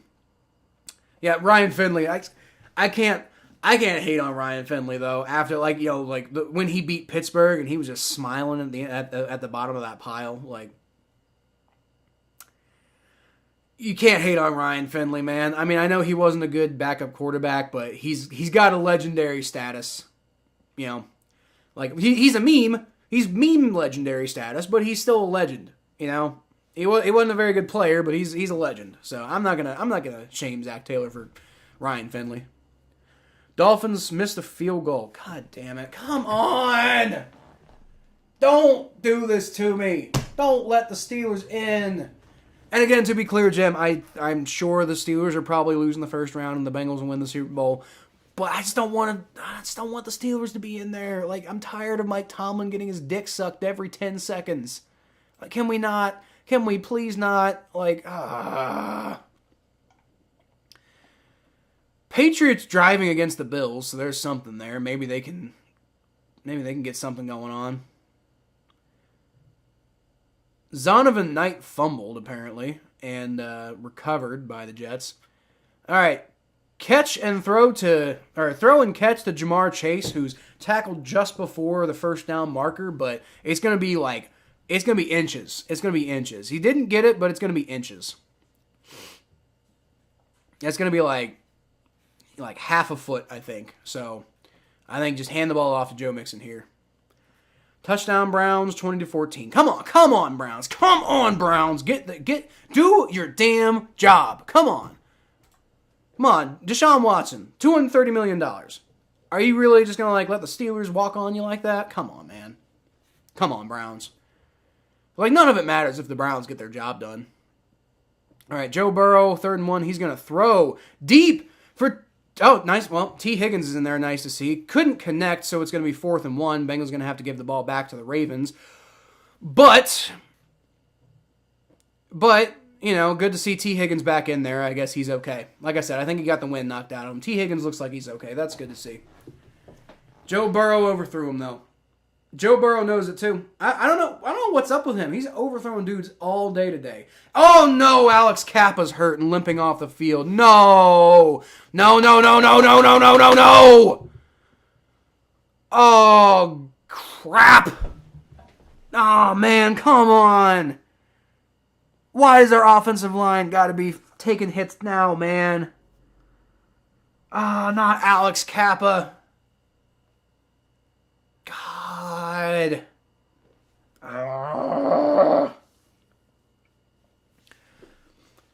He's getting helped off the field. He's limping off the field slowly. Like, can't really put a lot of pressure on that leg. Oh, not Alex Kappa. Man, we already lost Lyle Collins, too. Good God. Oh, man. It's not looking good, guys. Not looking good for Alex Kappa. Nope. Drew Chrisman's coming on the field to punt the ball away. Couldn't convert on 3rd and 1. Joe Burrow just missed T. Higgins, man. Crispin boots it, and it's going to be down out about the 22-yard line, is about where it went out of bounds. 23-yard line, actually. Alex Kappa. Oh, man, the offensive line's getting banged up all of a sudden, man. Lyle Collins, now Alex Kappa. Oh, jeez. You just hope it's only going to be like, it's just like a minor injury and, you know, he can come back, like, you know, after, like in 2 weeks or something like that, you know, come back for the AFC Championship or something. Just, we cannot afford to lose him, man. Oh, crap. All right, well, Anthony Brown throws the ball to number 16, who picks up a first down. And that's... They're not turning around, I can't see. Number 16 is not on the Ravens roster. How do you not update the roster? I can't even see who that is, man. All right, handoff to... Is that Justice? No, that's Kenyon Drake. Picks up about a yard. Good defensive play there. Come on, let's get off the field. Come on. Offense needs a little bit of help right now, guys. This is defense has done a good job of bailing the offense out a lot this year. So come on. Get off the field here, man. Oh God, not Drew Sample. Cam Sample's hurt too. Bengals getting banged up today. I don't know where they're not running with the lead, especially short yardage downs. I agree. On 3rd and 1. On 3rd and 1, I think you got to run with it. Like when you're up 27-13 and you know it's near the 4th quarter, I think you run the ball. Like quite frankly, I think you run the ball there. John Jansen says KGM, Kitty goes meow. Yeah, Kitty's not going meow right now. Kitty's going out right now. Got Cam Sample out down on the field. T. Higgins got banged up earlier. He's back on the field, but you know, Cam Sample got hurt. He's limping off the field under his own power, but still limping. Alex Kappa got hurt. Kitty's going ow right now. Kitty's going ouch. Kitty's going rah! Somebody stepped on Kitty's tail. Zach Carter going in the game, and looks like Cam Sample's going to the bench, but he's also limping, so I don't know what's going on with him. Are we agreeing on play calls right now? Look, Zach Taylor's not perfect. He does some dumb play calls sometimes. I just don't think it's, you know, a nice bat by Jermaine Pratt, who almost comes down with an interception. Wow, Jermaine Pratt getting the job done there. And yeah, Wesley, like, again, I'm not saying, like play calling is probably Zach Taylor's biggest weakness, but I think people make too big a... My whole thing is I think people make too big out of a deal out of Zach Taylor's play calling. I think people act like, you know, he's, like, getting in the Bengals' way with his play calling, when... Honestly, half the time, I think it's execution from the players that's making the play calling look bad. Now, there is a lot, like I said, 4th down and like 3rd and 4th down in short yardage situations, like Zach Taylor tries to get too cute. And there was an example of it. There was a perfect example of it right there. Zach Taylor trying to get way too cute on 3rd and 1 when you could have just ran with the ball. But, you know, I don't think it's like, it's always terrible, right? I think he's generally pretty good. Not good. What's up, Majestic YT? Let's go, man. Let's go, Majestic YT.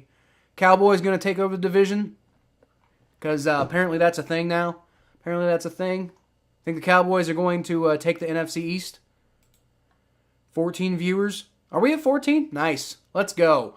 Let's go. If you are subscribed, feel free to hit that like button.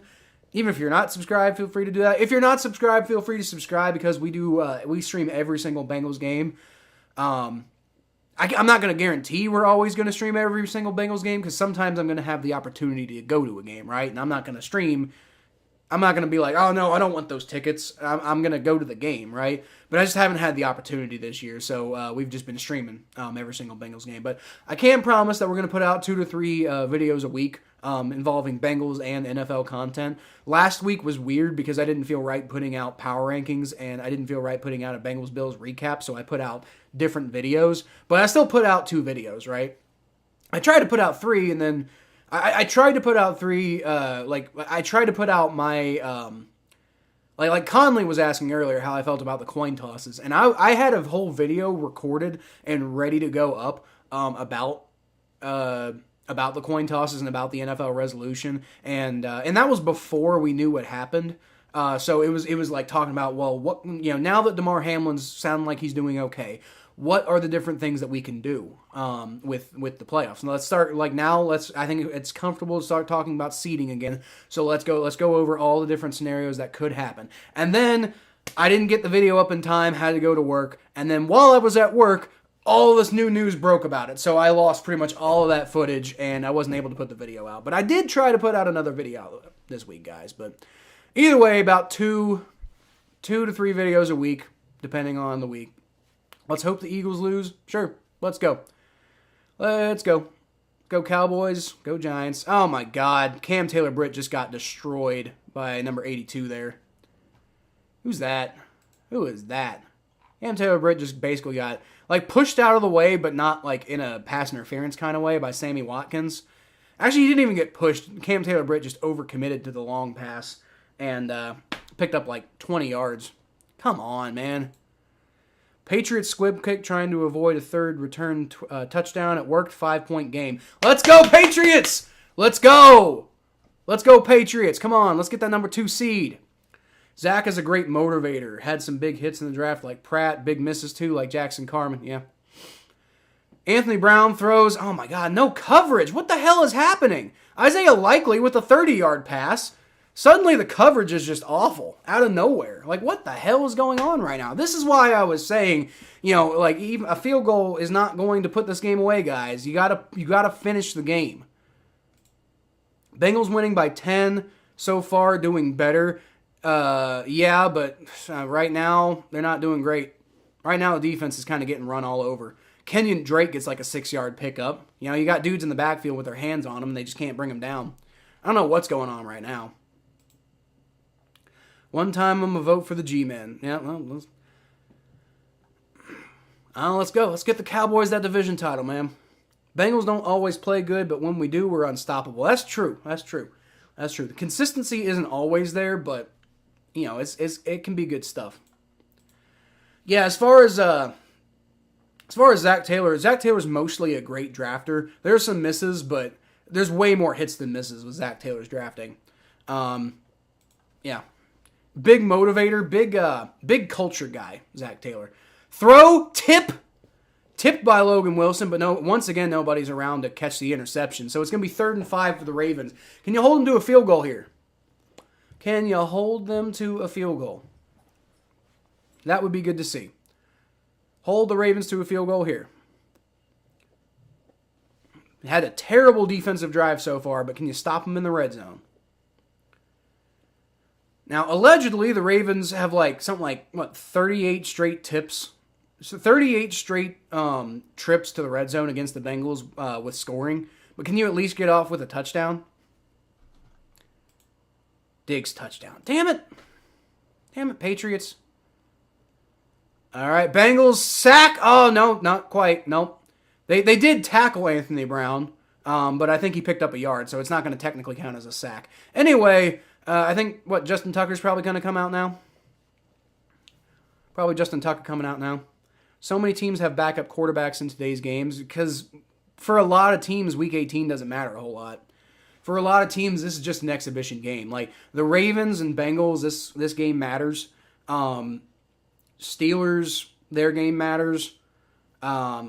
Patriots and Bills, that game matters, but there's a lot of games that really kind of don't matter right now. No way did I think the Bengals would lose at home in that game.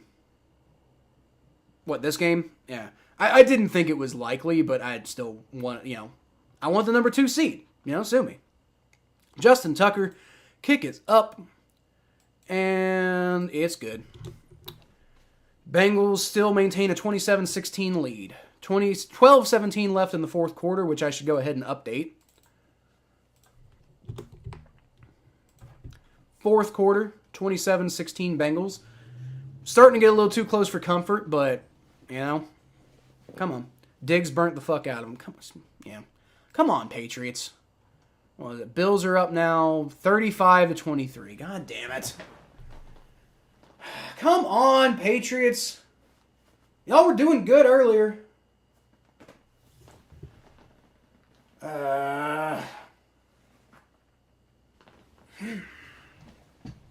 Whatever. Browns, oh God. Steelers are about to get more points. Browns can't stop the Steelers offense. Dude, the Steelers offense sucks. And I think I see now what Thomas means when he says Joe Woods needs to go. That's just terrible, man. That's just terrible. Rooting for the Pats, but I'm going to have to take that back. Yeah, I'm rooting for the Patriots, but they're not doing well. Not making me look good. Packers game will be big tonight. Yeah, the Packers game is going to be interesting. I'll definitely be watching that one. I'm not going to be streaming it, but I'll be watching. Jerome says, Kyle, drink a Pepsi. Is that a reference to something? Either way, no, I don't like Pepsi. I don't like cola drinks at all. Don't really drink pop anymore at all in the first place. But if I was going to drink a pop, it'd be like a Mountain Dew or a Surge or something, right? It wouldn't be. It wouldn't be. Wouldn't be Pepsi. I don't know. I'm asking, is it a reference to something? Only words that follow a Tucker kick are "it's good" and "it's a new record." He's missed a couple, man. He's missed a couple. It's always weird when he does, but he does sometimes miss a few. Justin Tucker does sometimes miss a few kicks, and it's always weird when it happens, but it's also cool when it happens because I don't like Justin Tucker, giving the Ravens that opportunity, right? Don't like seeing it. Oh, calm down. No, look, it's gonna be fine. I'm just saying it's getting a little too close for comfort. I'm not saying we're not gonna win. I'm not worried about that. I'm just saying Bengals need to step it up a little bit. Both the offense and the defense needs to step it up right now. 27-17. Bengals still got a good lead. 9-point lead. 11-point lead, so that's pretty good. Travion Williams breaking out of tackles. Gets down to the 40-yard line on the return. Let's go. Let's go, Travion. Bengals offense is going to get set up with good field position. And again, Jerome, I'm not concerned that the Bengals are going to lose. I'm just annoyed that they can do better. But then again, also, Alex Kappa's return is questionable. Interesting. He got carted off the field with an ankle injury. And he's saying he's all right. He's saying he's all right. Or he's going to be all right or something like that. That's interesting. But yeah, Jerome, I'm not panicking right now. I'm just But then again, I also said I want the Bengals to win decisively but not blow them out. And that's kind of what they're doing right now, so I guess I got my wish. Joe Burrow hands the ball off Joe Mixon, gets about 6 yards on the pickup. Nice. And that was directly to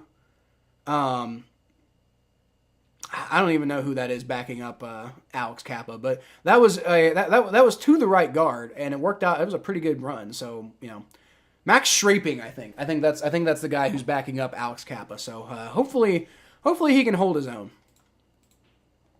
Bengals got this dub though. Yeah, Bengals gonna get the dub. I'd like to see Buffalo get the loss, but can't have everything, right? We need to blow them out. I don't want to blow them out.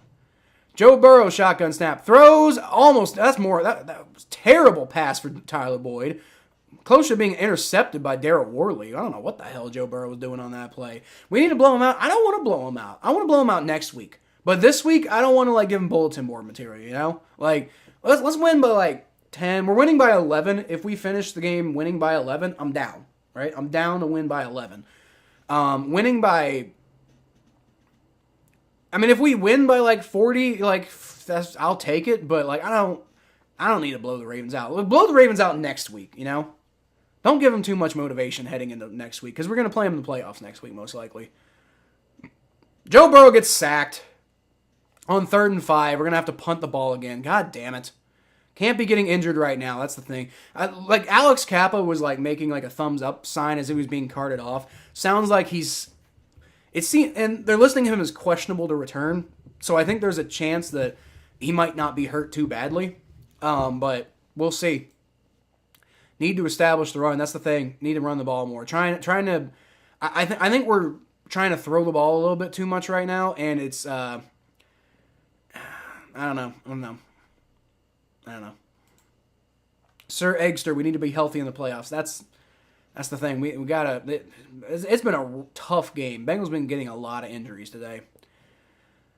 Drew Chrisman punts it all the way down to the 11-yard line where it's fair caught. Bills will win at home. Yeah, I know. Bills are gonna win. I didn't expect the Patriots to win. I was just kind of hoping they would.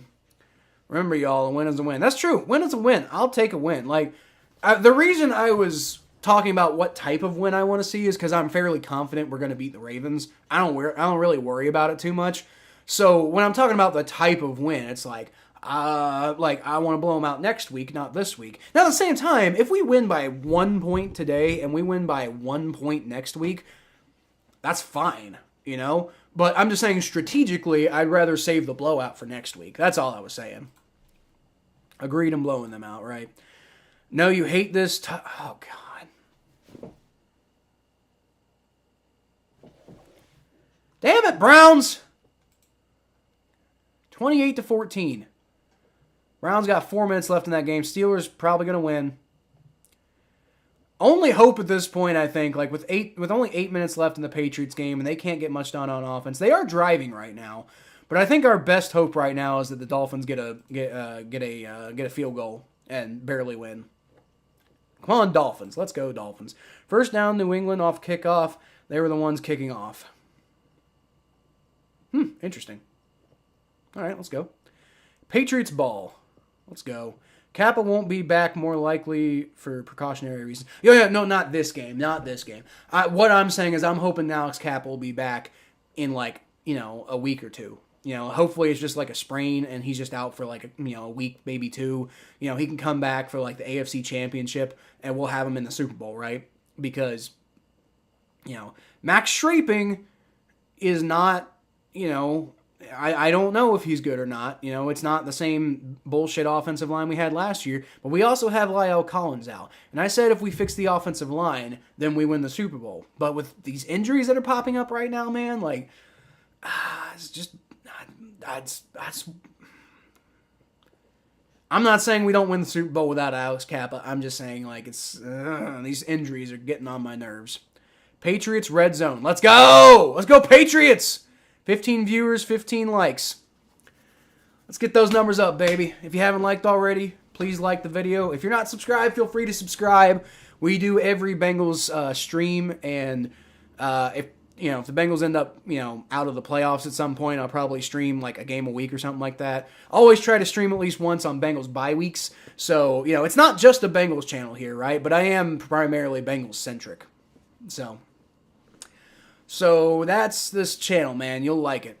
Subscribe if you want. Yep, go Pats. Let's go. Come on, Pats. Let's go. Give me some hope and actually follow through with it, right? Von Bell picks up the run, only about maybe a 1 yard pickup on Kenyon Drake. Let's go. Let's go. All right. Browns probably lost, but Dolphins driving a little bit, maybe getting near field goal range soon. All right. Shotgun snap for Anthony Brown. Throws. Dropped! There you go. Great pass coverage there by Von Bell. It was originally caught, and he managed to stay on him enough to make him drop that ball. Let's go. I think that was Charlie Kolar. Yeah, Charlie Kolar. Yeah. Kolar. I don't know how to pronounce his name. I'll probably look it up at some point. But right now, I don't have time, and I don't know how. I think it's Kohler, something like that. I'm not sure. Wesley says, just liked and subscribed, my friend. Wesley, I didn't realize you weren't subscribed. Well, I appreciate you subscribing, my friend. Appreciate you. We all Bengals here as much as possible, but we also cover the rest of the NFL. So anybody else who isn't subscribed, feel free to subscribe. Gotta love it. Almost 20 likes. Let's go. All right, Anthony Brown escapes, and he's sacked. Let's go! On 3rd and 8, Bengals defense starting to heat back up again when it matters. And the Ravens are going to have to punt from deep in their own territory. And Bengals offense going to get the ball back. Maybe a chance to go heat back up. Maybe go get a field goal. Maybe go get a touchdown. I don't know. I'd like to see them get back over 30. But hey. Great defensive stop there, man. Trey Hendrickson and Mike Hilton combined for the sack, actually. All right. It's a punt from the Ravens end zone. It's going to be returned from, there's a flag, at about taken down to the 40, taken down to the 44 and a half, roughly. There's a flag on the play, pretty much immediately. There was a flag in the backfield, and I'm not sure what the flag was, but there was a flag in the backfield from around where Trent Taylor was, and he was the only person there. So I don't know I have no idea what this flag is going to be. False start? False start on the Ravens?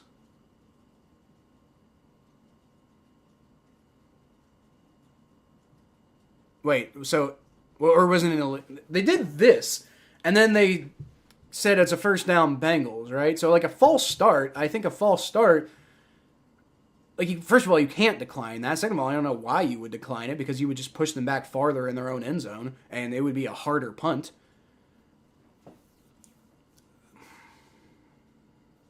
That was weird. I don't know. I didn't hear the audio, though, so I'm not sure what that penalty was. But either way, it's on the Ravens. Get this man some likes. Let's go, guys. Let's get that like count up. Bengals getting the ball at the 50-yard line after the penalty. Hand off to Joe Mixon. And he goes nowhere. 3rd and long for the Pats. Come on, Patriots. Come on. Come on. Do me a favor. Come on. Let's go. Ball picked in the end zone.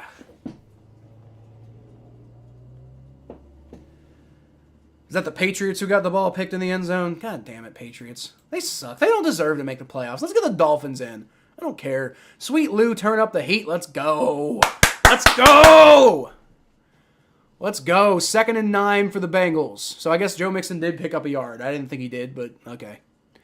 All right, from the 49, Joe Burrow, shotgun snap. Throws over the middle, caught by Jamar Chase for about a 8-yard pickup, so it's going to be 3rd and 1. Patriots threw it. Yeah, well. That game's probably pretty much over then. Bills probably, with just over 4 minutes left to play, that game's probably over. So congratulations on your number 2 seed, Bills. Dolphins are in field goal range. So let's see if they can put that game away. Let's see if they can put that game away with, a minute 12 left. Yeah, Dolphins could win it here. Let's go, Dolphins. Come on. Let's go, Dolphins. Missed the field goal earlier, but hopefully they can make this one. Minute and 12 left in the game. Mac Jones ain't him. Yeah, dude, Mac Jones sucks. Never believed in Mac Jones. I didn't even believe in the Patriots to win this game. I just kind of hoped they did, but I didn't think they would.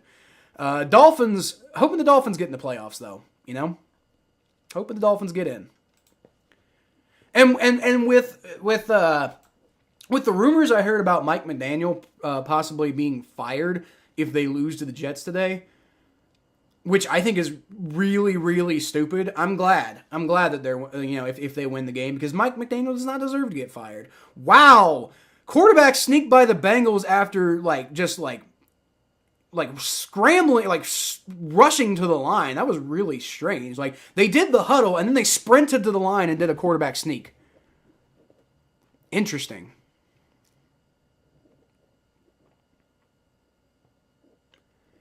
And I'm not sure if they got it or not. It was real close. They're spotting it short. All right, well, fourth down. Do you go for it here? I think you do go for it because it's no man's land. Evan McPherson probably not going to make a field goal from this point, but I I think it's too short for a punt.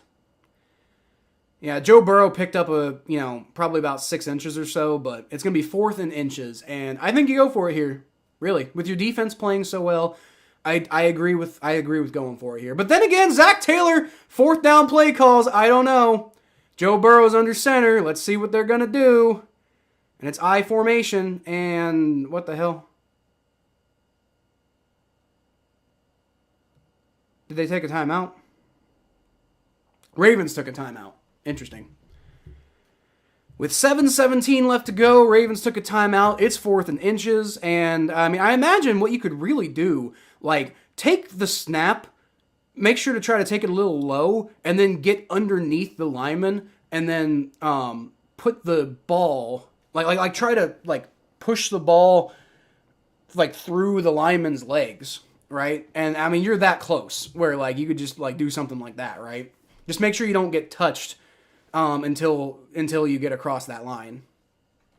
But I definitely think you go for it here. This is the closest 4th and inches I've ever seen. I definitely think you go for it. Not an end around, quarterback sneak for sure. You got when I say inches, I mean 3 inches, guys. On the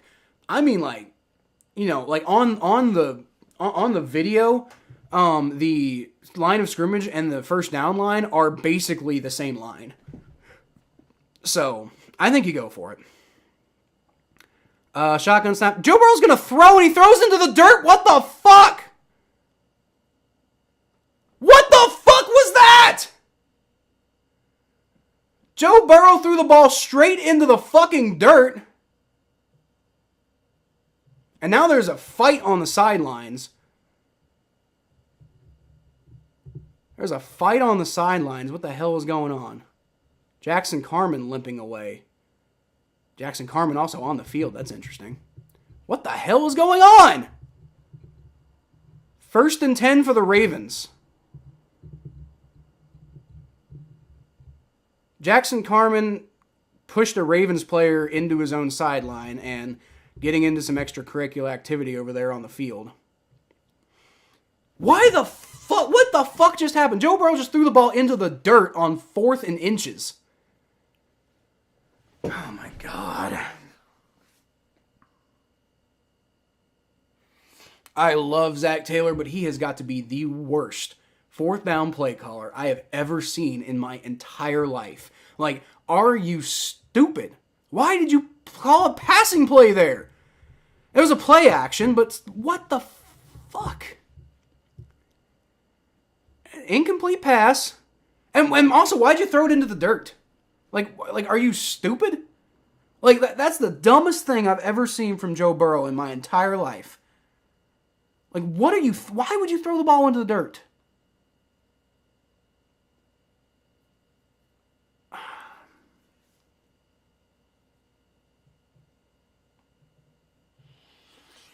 What in the absolute hell was that?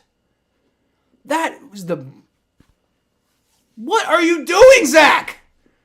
What the fuck was that? Just quarterback sneak it.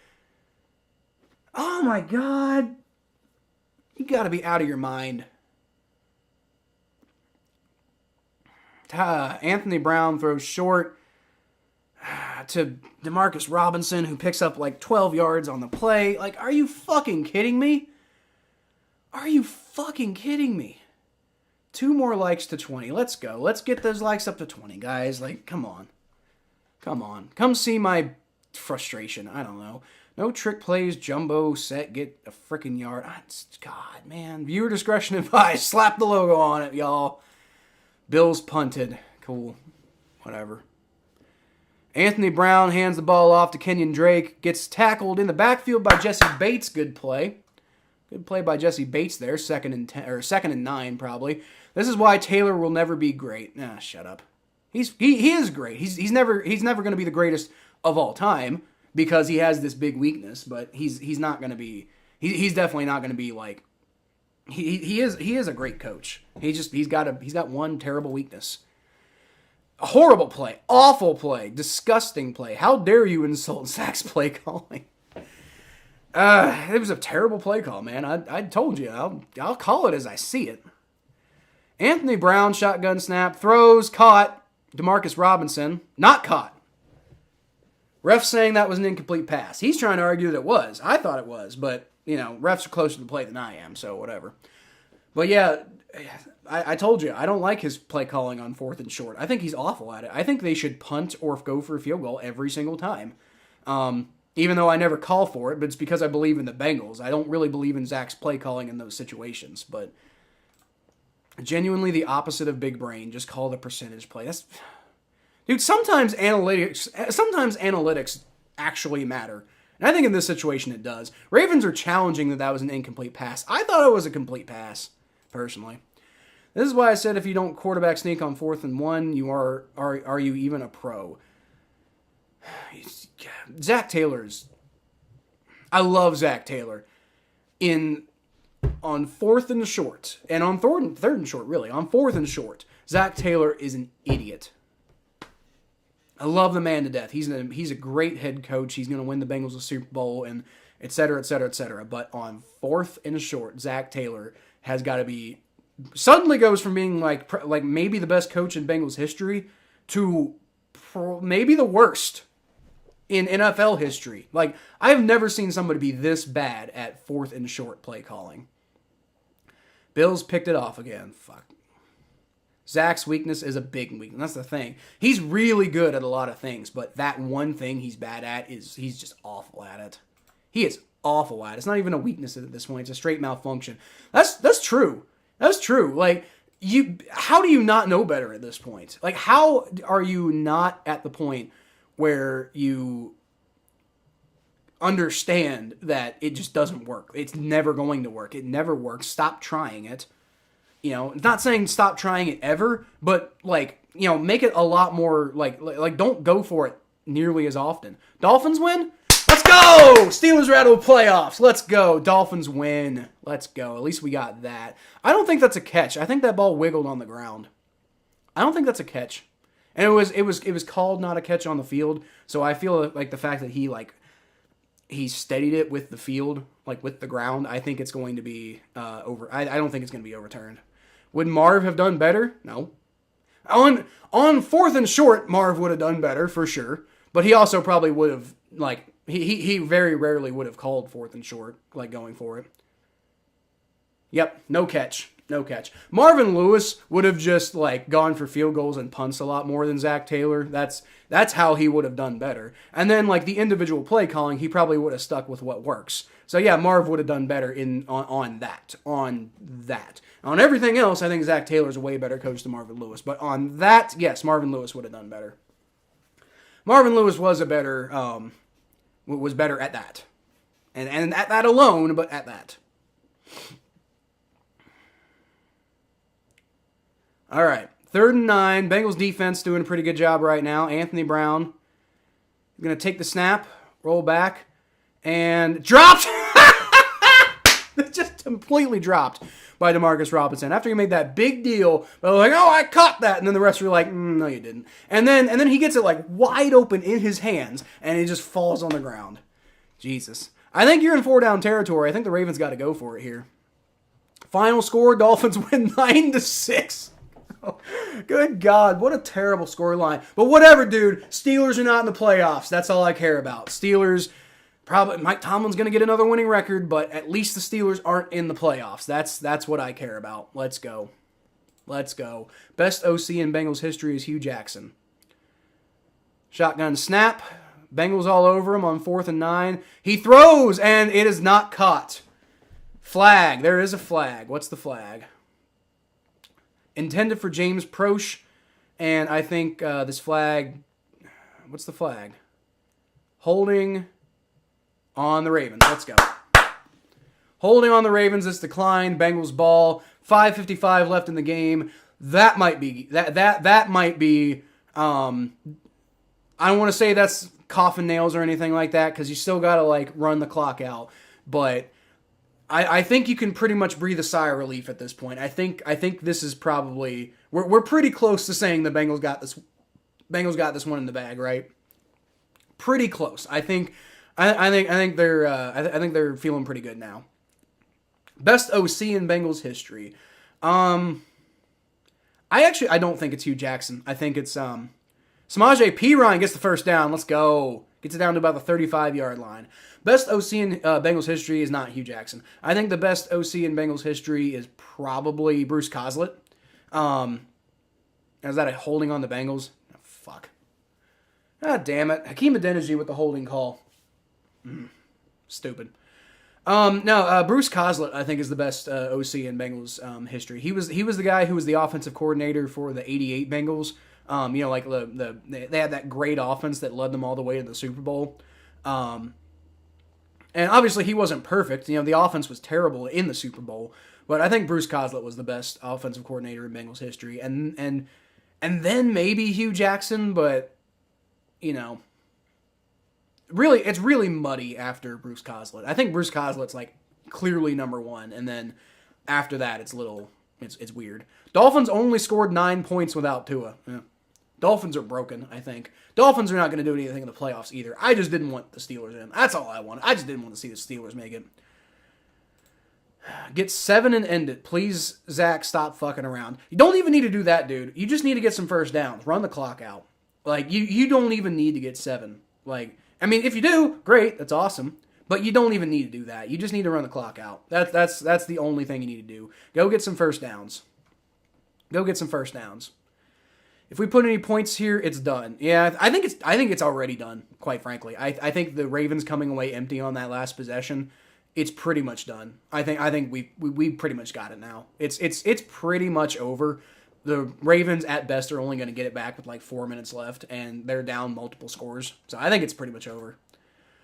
Bruce, he's good too. Yeah, dude, Bruce was an awful head coach. Awful head coach. And actually, he wasn't really...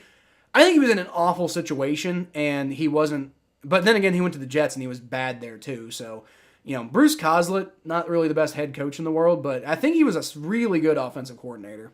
And you even saw in the way that, like, that's about a 3-yard run for Joe Mixon there. But you even saw in the way, like, when Bruce Coslett got Boomer Esiason back, and he took Jeff Blake to some really good stat lines and stuff like that. Like, from an offensive standpoint, the Bengals defense was catastrophic in the 90s, and their offense did a lot of stupid shit in the 90s too. Don't get me wrong, but their offense was, sometimes pretty decent. And I think that showed that Bruce Coslett, not a good head coach, terrible on the defensive side of things, but from an offensive perspective, solid guy, solid coach, solid strategist. All right, handoff to Joe Mixon, gets blown up in the backfield. Jesus Christ.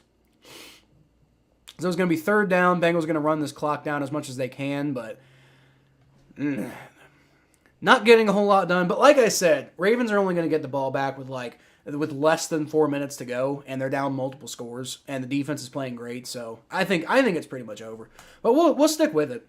Boomer was ice cold in the Super Bowl, though. Yeah, dude, the whole offense was terrible, and that's the one blemish you have on Bruce Coslett, right? Like in the Super Bowl, that offense was terrible, like awful. That offense in the Super Bowl was just disgusting, like. And so was the Bengals offense in the most recent Super Bowl. That offense was awful too. Samaje Perine picks up about 3 yards, so it's going to be 4th down and 14. Bengals going to have to punt the ball away, but they're probably going to whittle this down to about 3 minutes and roughly 25-ish seconds left. Ravens do have all of the timeouts. It's not over, but the way the defense is playing, you feel pretty good about their ability to continue putting this game away. 49ers defense was incredible. That's true. You had guys like I don't even remember his name anymore. Ronnie Lott. That dude's like Ronnie Lott you were up against. Like, 49ers defense was incredible. And the Bengals defense did pretty good in that Super Bowl. It's just at the very end they didn't. They kind of screwed it up, and the offense couldn't keep up. But, I do think the defense deserves credit for playing pretty well. Drew Crispin punts it into the end zone for probably the worst punt of the day. Not terrible, but, not a catastrophic punt, but definitely his worst punt of the day. Final score was 11, not 9 for the Dolphins. What? I thought they got a field goal. Yeah, they must have gotten a touchdown. Well, either way, it's a terrible scoreline. Joe Flacco versus Skylar Thompson. That was basically a playoff game. No, it wasn't, because the Jets weren't in contention, but What happened? Oh, okay. So it was a field goal. The Dolphins got a field goal and went up 9-6, and then the Jets got a safety, or the Dolphins got a safety on the Jets. Okay, so they tried the lateral, and like have some chance of extending the game, and then the lateral ended up in the end zone, and they got tackled in the end zone, so it was a safety. So that's why it ended up 11-6. Okay. Almost 20 likes. Just got to keep reminding you. Let's go, man. Let's go. Let's get that like count up. Let's get that like count up. Anybody who's tuning in at this point, feeling pretty good about the Bengals, but, it ain't over yet. Did Von Bell just get an interception? No way. Did I just miss Von Bell getting an interception? I'm sorry, y'all. I got to do better. I think I just had the screen on a different screen and Von Bell got an interception. Oh, jeez. Well, let's fucking go. Let's see. Oh, no, it was a fumble. Sammy Watkins gets a big catch down to like the 40-yard line, and it's ripped out by Jesse Bates. Von Bell recovers the fumble. Let's go. All right. Come on. That right there might be game, y'all. I mean, not totally, but like this defense, y'all. I'm telling you. One more. Ronnie Lott. Ronnie Lott was the man. Charles Haley. I forgot about Charles Haley. Yeah, Charles Haley was a big problem too. Up until Tom Brady, he was the most decorated NFL player of all time as far as Super Bowl rings. He had like 5 because he had 2 with the Cowboys and 3 with the 49ers, I think. Or maybe it was the other way around. I can't remember. Joe Burrow, under center, is going to hand the ball off to Samaje Perine. Bengals got the ball with 2:51 left, and they're going to at least be able to take this beyond the 2-minute warning. So they're at least going to be able to burn the 2-minute warning. Let's see if they can get, I think like 2 more first downs, this game's over. 2 more first downs, this game's over. Fumble, pay Jesse Bates. See, that's the thing. Jesse Bates is it deserves to be paid talent-wise. The problem with Jesse Bates is, like, it kind of seems like he makes a lot of business decisions on the field, and I just don't think that the Bengals are going to pay him. Should he be paid? Maybe. I would pay him, but I don't think the Bengals will. But I think they should. I'd love to see Jesse Bates back, man. Samaje Perine takes the handoff, and he goes nowhere. So that's going to take us down to the 2-minute warning. And it's going to be 3rd down and probably about 7, 8, something like that. All right, y'all. Bengals basically very close to coming away with this one. I got an 11-point lead with 2 minutes left to go in the 4th quarter, and I think this one's pretty much done. I mean, it would be a miracle at this point for the Ravens to pull this off. So this is pretty much what I wanted to see, right? I wanted to see the Bengals win decisively. Don't leave it up to chance. Don't leave it up to like people being like, oh, the Bengals just won because they got lucky, and then whatever. No, the Bengals are clearly the true AFC North champions. Bengals are, without a doubt. You cannot. There's no asterisk. The Bengals are the AFC North champions. There's no question about it. However, you didn't beat the Ravens so badly that you gave them bulletin board material last week, right? Or for next week, because with the Bills winning, and then the Bengals beating the Ravens, the Bengals will be playing the Ravens in the wild card round next week, and that game will be in Cincinnati because the Bengals are going to put this game away. Apparently, all those other games are over. So Bengals Ravens the only one still going right now. Let's see. You got Buccaneers Falcons. Falcons beat the Buccaneers 30-17. Good God. Let's go Desmond Ridder. Bills final is 35-23 over the Patriots. Shame. Vikings beat the Bears 29-13. Texans beat the Colts 32-31. They were killing them, man. How did they almost lose? Whatever. Dolphins win 11-6 over the Jets. So Dolphins get in the playoffs over the Steelers, which is, thank God. Panthers beat the Saints 10-7. Who cares? Steelers beat the Browns 28-14. Fuck the Browns. Fuck the Browns for not being able to do a damn thing right, man. Majestic says, "Hooday, let's go! Let's go. We're going into the postseason, man. Going in as the number 3 seed, but that's just fine with me. That's just fine with me. We won the AFC North for the 2nd year in a row, and that feels so good. Oh, that feels so good. I think it might be think it might be the first time Bengals have ever won back-to-back AFC North championships, right? Because the AFC North didn't exist until 2002, and since then they won 2005, 2009, 2013, 2015, 2021, right? So the Bengals have won the AFC North 5 times in their history, and it's never been done twice in a row. I guess 6 because they've clinched it now. But Bengals 6 wins. 6 AFC North championships, and this is the first time it's ever happened back-to-back, so let's go. Let's go. 3rd and 5 for the Bengals. If you get a first down here, I think it's pretty much over. Joe Mixon does not pick up the first down. Okay, so Ravens are going to get another chance. Bengals are going to have to punt, but they're going to be able to take this down to like 1 minute and 20 seconds left, right? So, I mean, not much time left for the Ravens to do much of anything. No coin flip, but neutral field still in play. I mean, you know, it is what it is. To be completely honest with you, the whole neutral field thing might work out in our favor because we were probably most likely going to have to go to somebody else, right? So if they make it a neutral field in the playoffs, then if the Bengals go into a neutral field setting, then it's most likely going to work out in their favor because it'll be like against the Chiefs or the Bills, who clearly have better records than them. They won't do a neutral field against the Ravens, though. So, if you don't pay Bates, who do we pay? Well, first of all, you pay Von Bell, and then you just you use that money to pay other people. You got to pay Hayden Hurst. You got contracts coming up with T. Higgins and Jamar Chase and a lot of other guys who are going to be due contracts here relatively soon. Now you got a lot of people you got to pay. Jermaine Pratt is another guy that you pay. I think if you pay Jesse Bates, you got no chance of getting Jermaine Pratt back. So I mean, there's a lot of people you pay if you don't pay Jesse Bates. And again, would I pay Jesse Bates? Probably. Although thinking if we lose Jermaine Pratt, then I'm not sure. I don't know. But my whole point is, do the Bengals pay Jesse Bates? And I just don't think they do. Drew Chrisman's coming out to punt on 4th and 4. Wesley says we need to get healthy and smash these jokesters next week. Yep. I don't know what the health's going to be looking like next week, but just barely down that one at the 1, and it ends up going in the back for a touchback. All right, well. Oh, well, let's go. Wesley, yeah.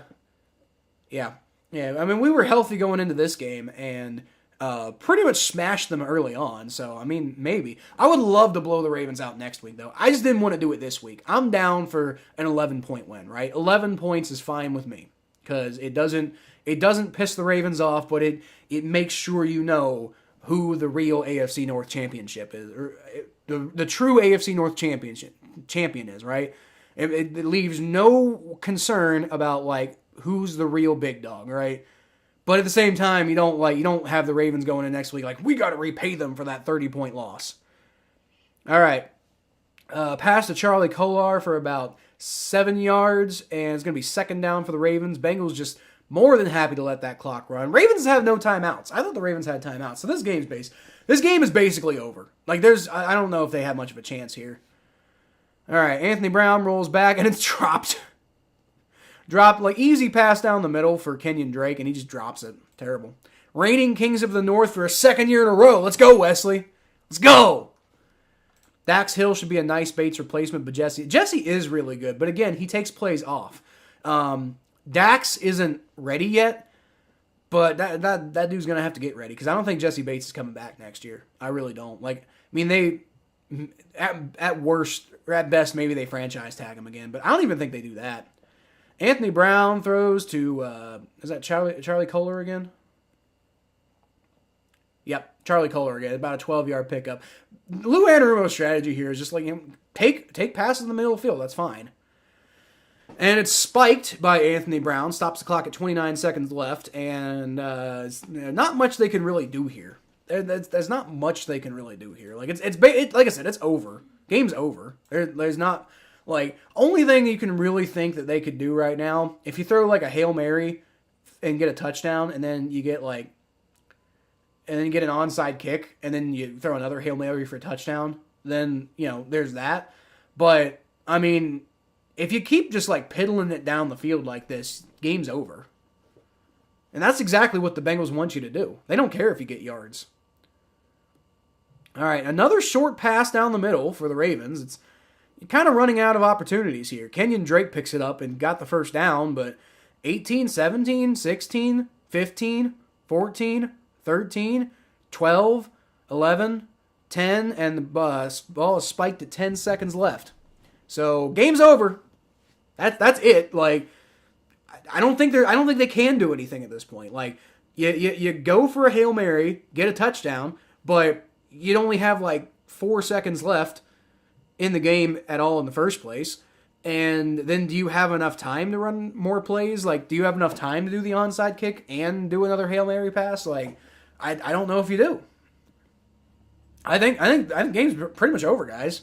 So I'll stick till it says 0-0-0, but I just don't think they have enough time now. All right, shotgun snap for Anthony Brown. Rolls back, throws short in the middle of the field again. 4 seconds, 3 seconds, 2, 1. Game's over. All right, Bengals win.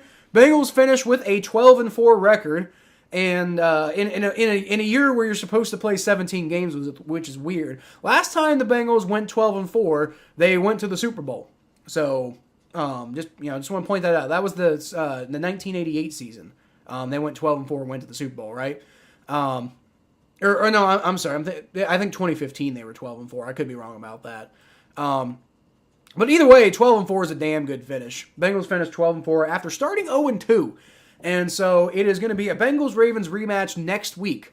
And that's going to be the game that, I'm ready to blow them out now. I am ready to blow them out now.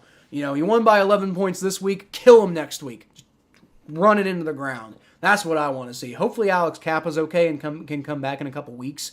But until then, I just want to see something. I want to see something big, y'all. Bengals next week is the playoffs, and we will be here for the playoffs next week. We'll be streaming every Bengals playoff game, and if the Bengals aren't in it, I'll pick another game. But ideally, let's just say we're streaming every Bengals playoff game, and probably won't stream the Super Bowl because I'll probably want to spend that with my friends and family. But we'll stream all the way up to the Super Bowl, right? Another Super Bowl run. Let's go. Let's go. Playoffs are next week. Bengals finish with a 12-4 record. Undisputed champions of the AFC North this year, which after the start we had is incredible. I don't know. I'm gonna finish up these comments though. We're gonna get out of here. Majestic says, "Who Day? Let's go. Who Day? Who Day?" And let's go Cowboys today, right? Let's go Cowboys and Giants, right? That's what we're looking for from my boy Majestic YT, right? Derek says Kings of the North. That's right, baby. Who they think gonna beat them Bengals? Nobody. I'm gonna get that song on. Do I have it? I don't have it. I'm gonna eventually get that song. Oh, by the way, for anybody who's still watching, I was gonna debut this intro. Like, I made a new intro for my channel. I was gonna debut it for during the Bengals-Bills game, and then obviously all that happened, so I didn't feel right debuting it then. And I've been using the old intro all week. But for those of you who are still sticking around, here's the new intro. And for those of you who can't stick around, it's fine. You'll just catch it on the next video. But here's the new intro.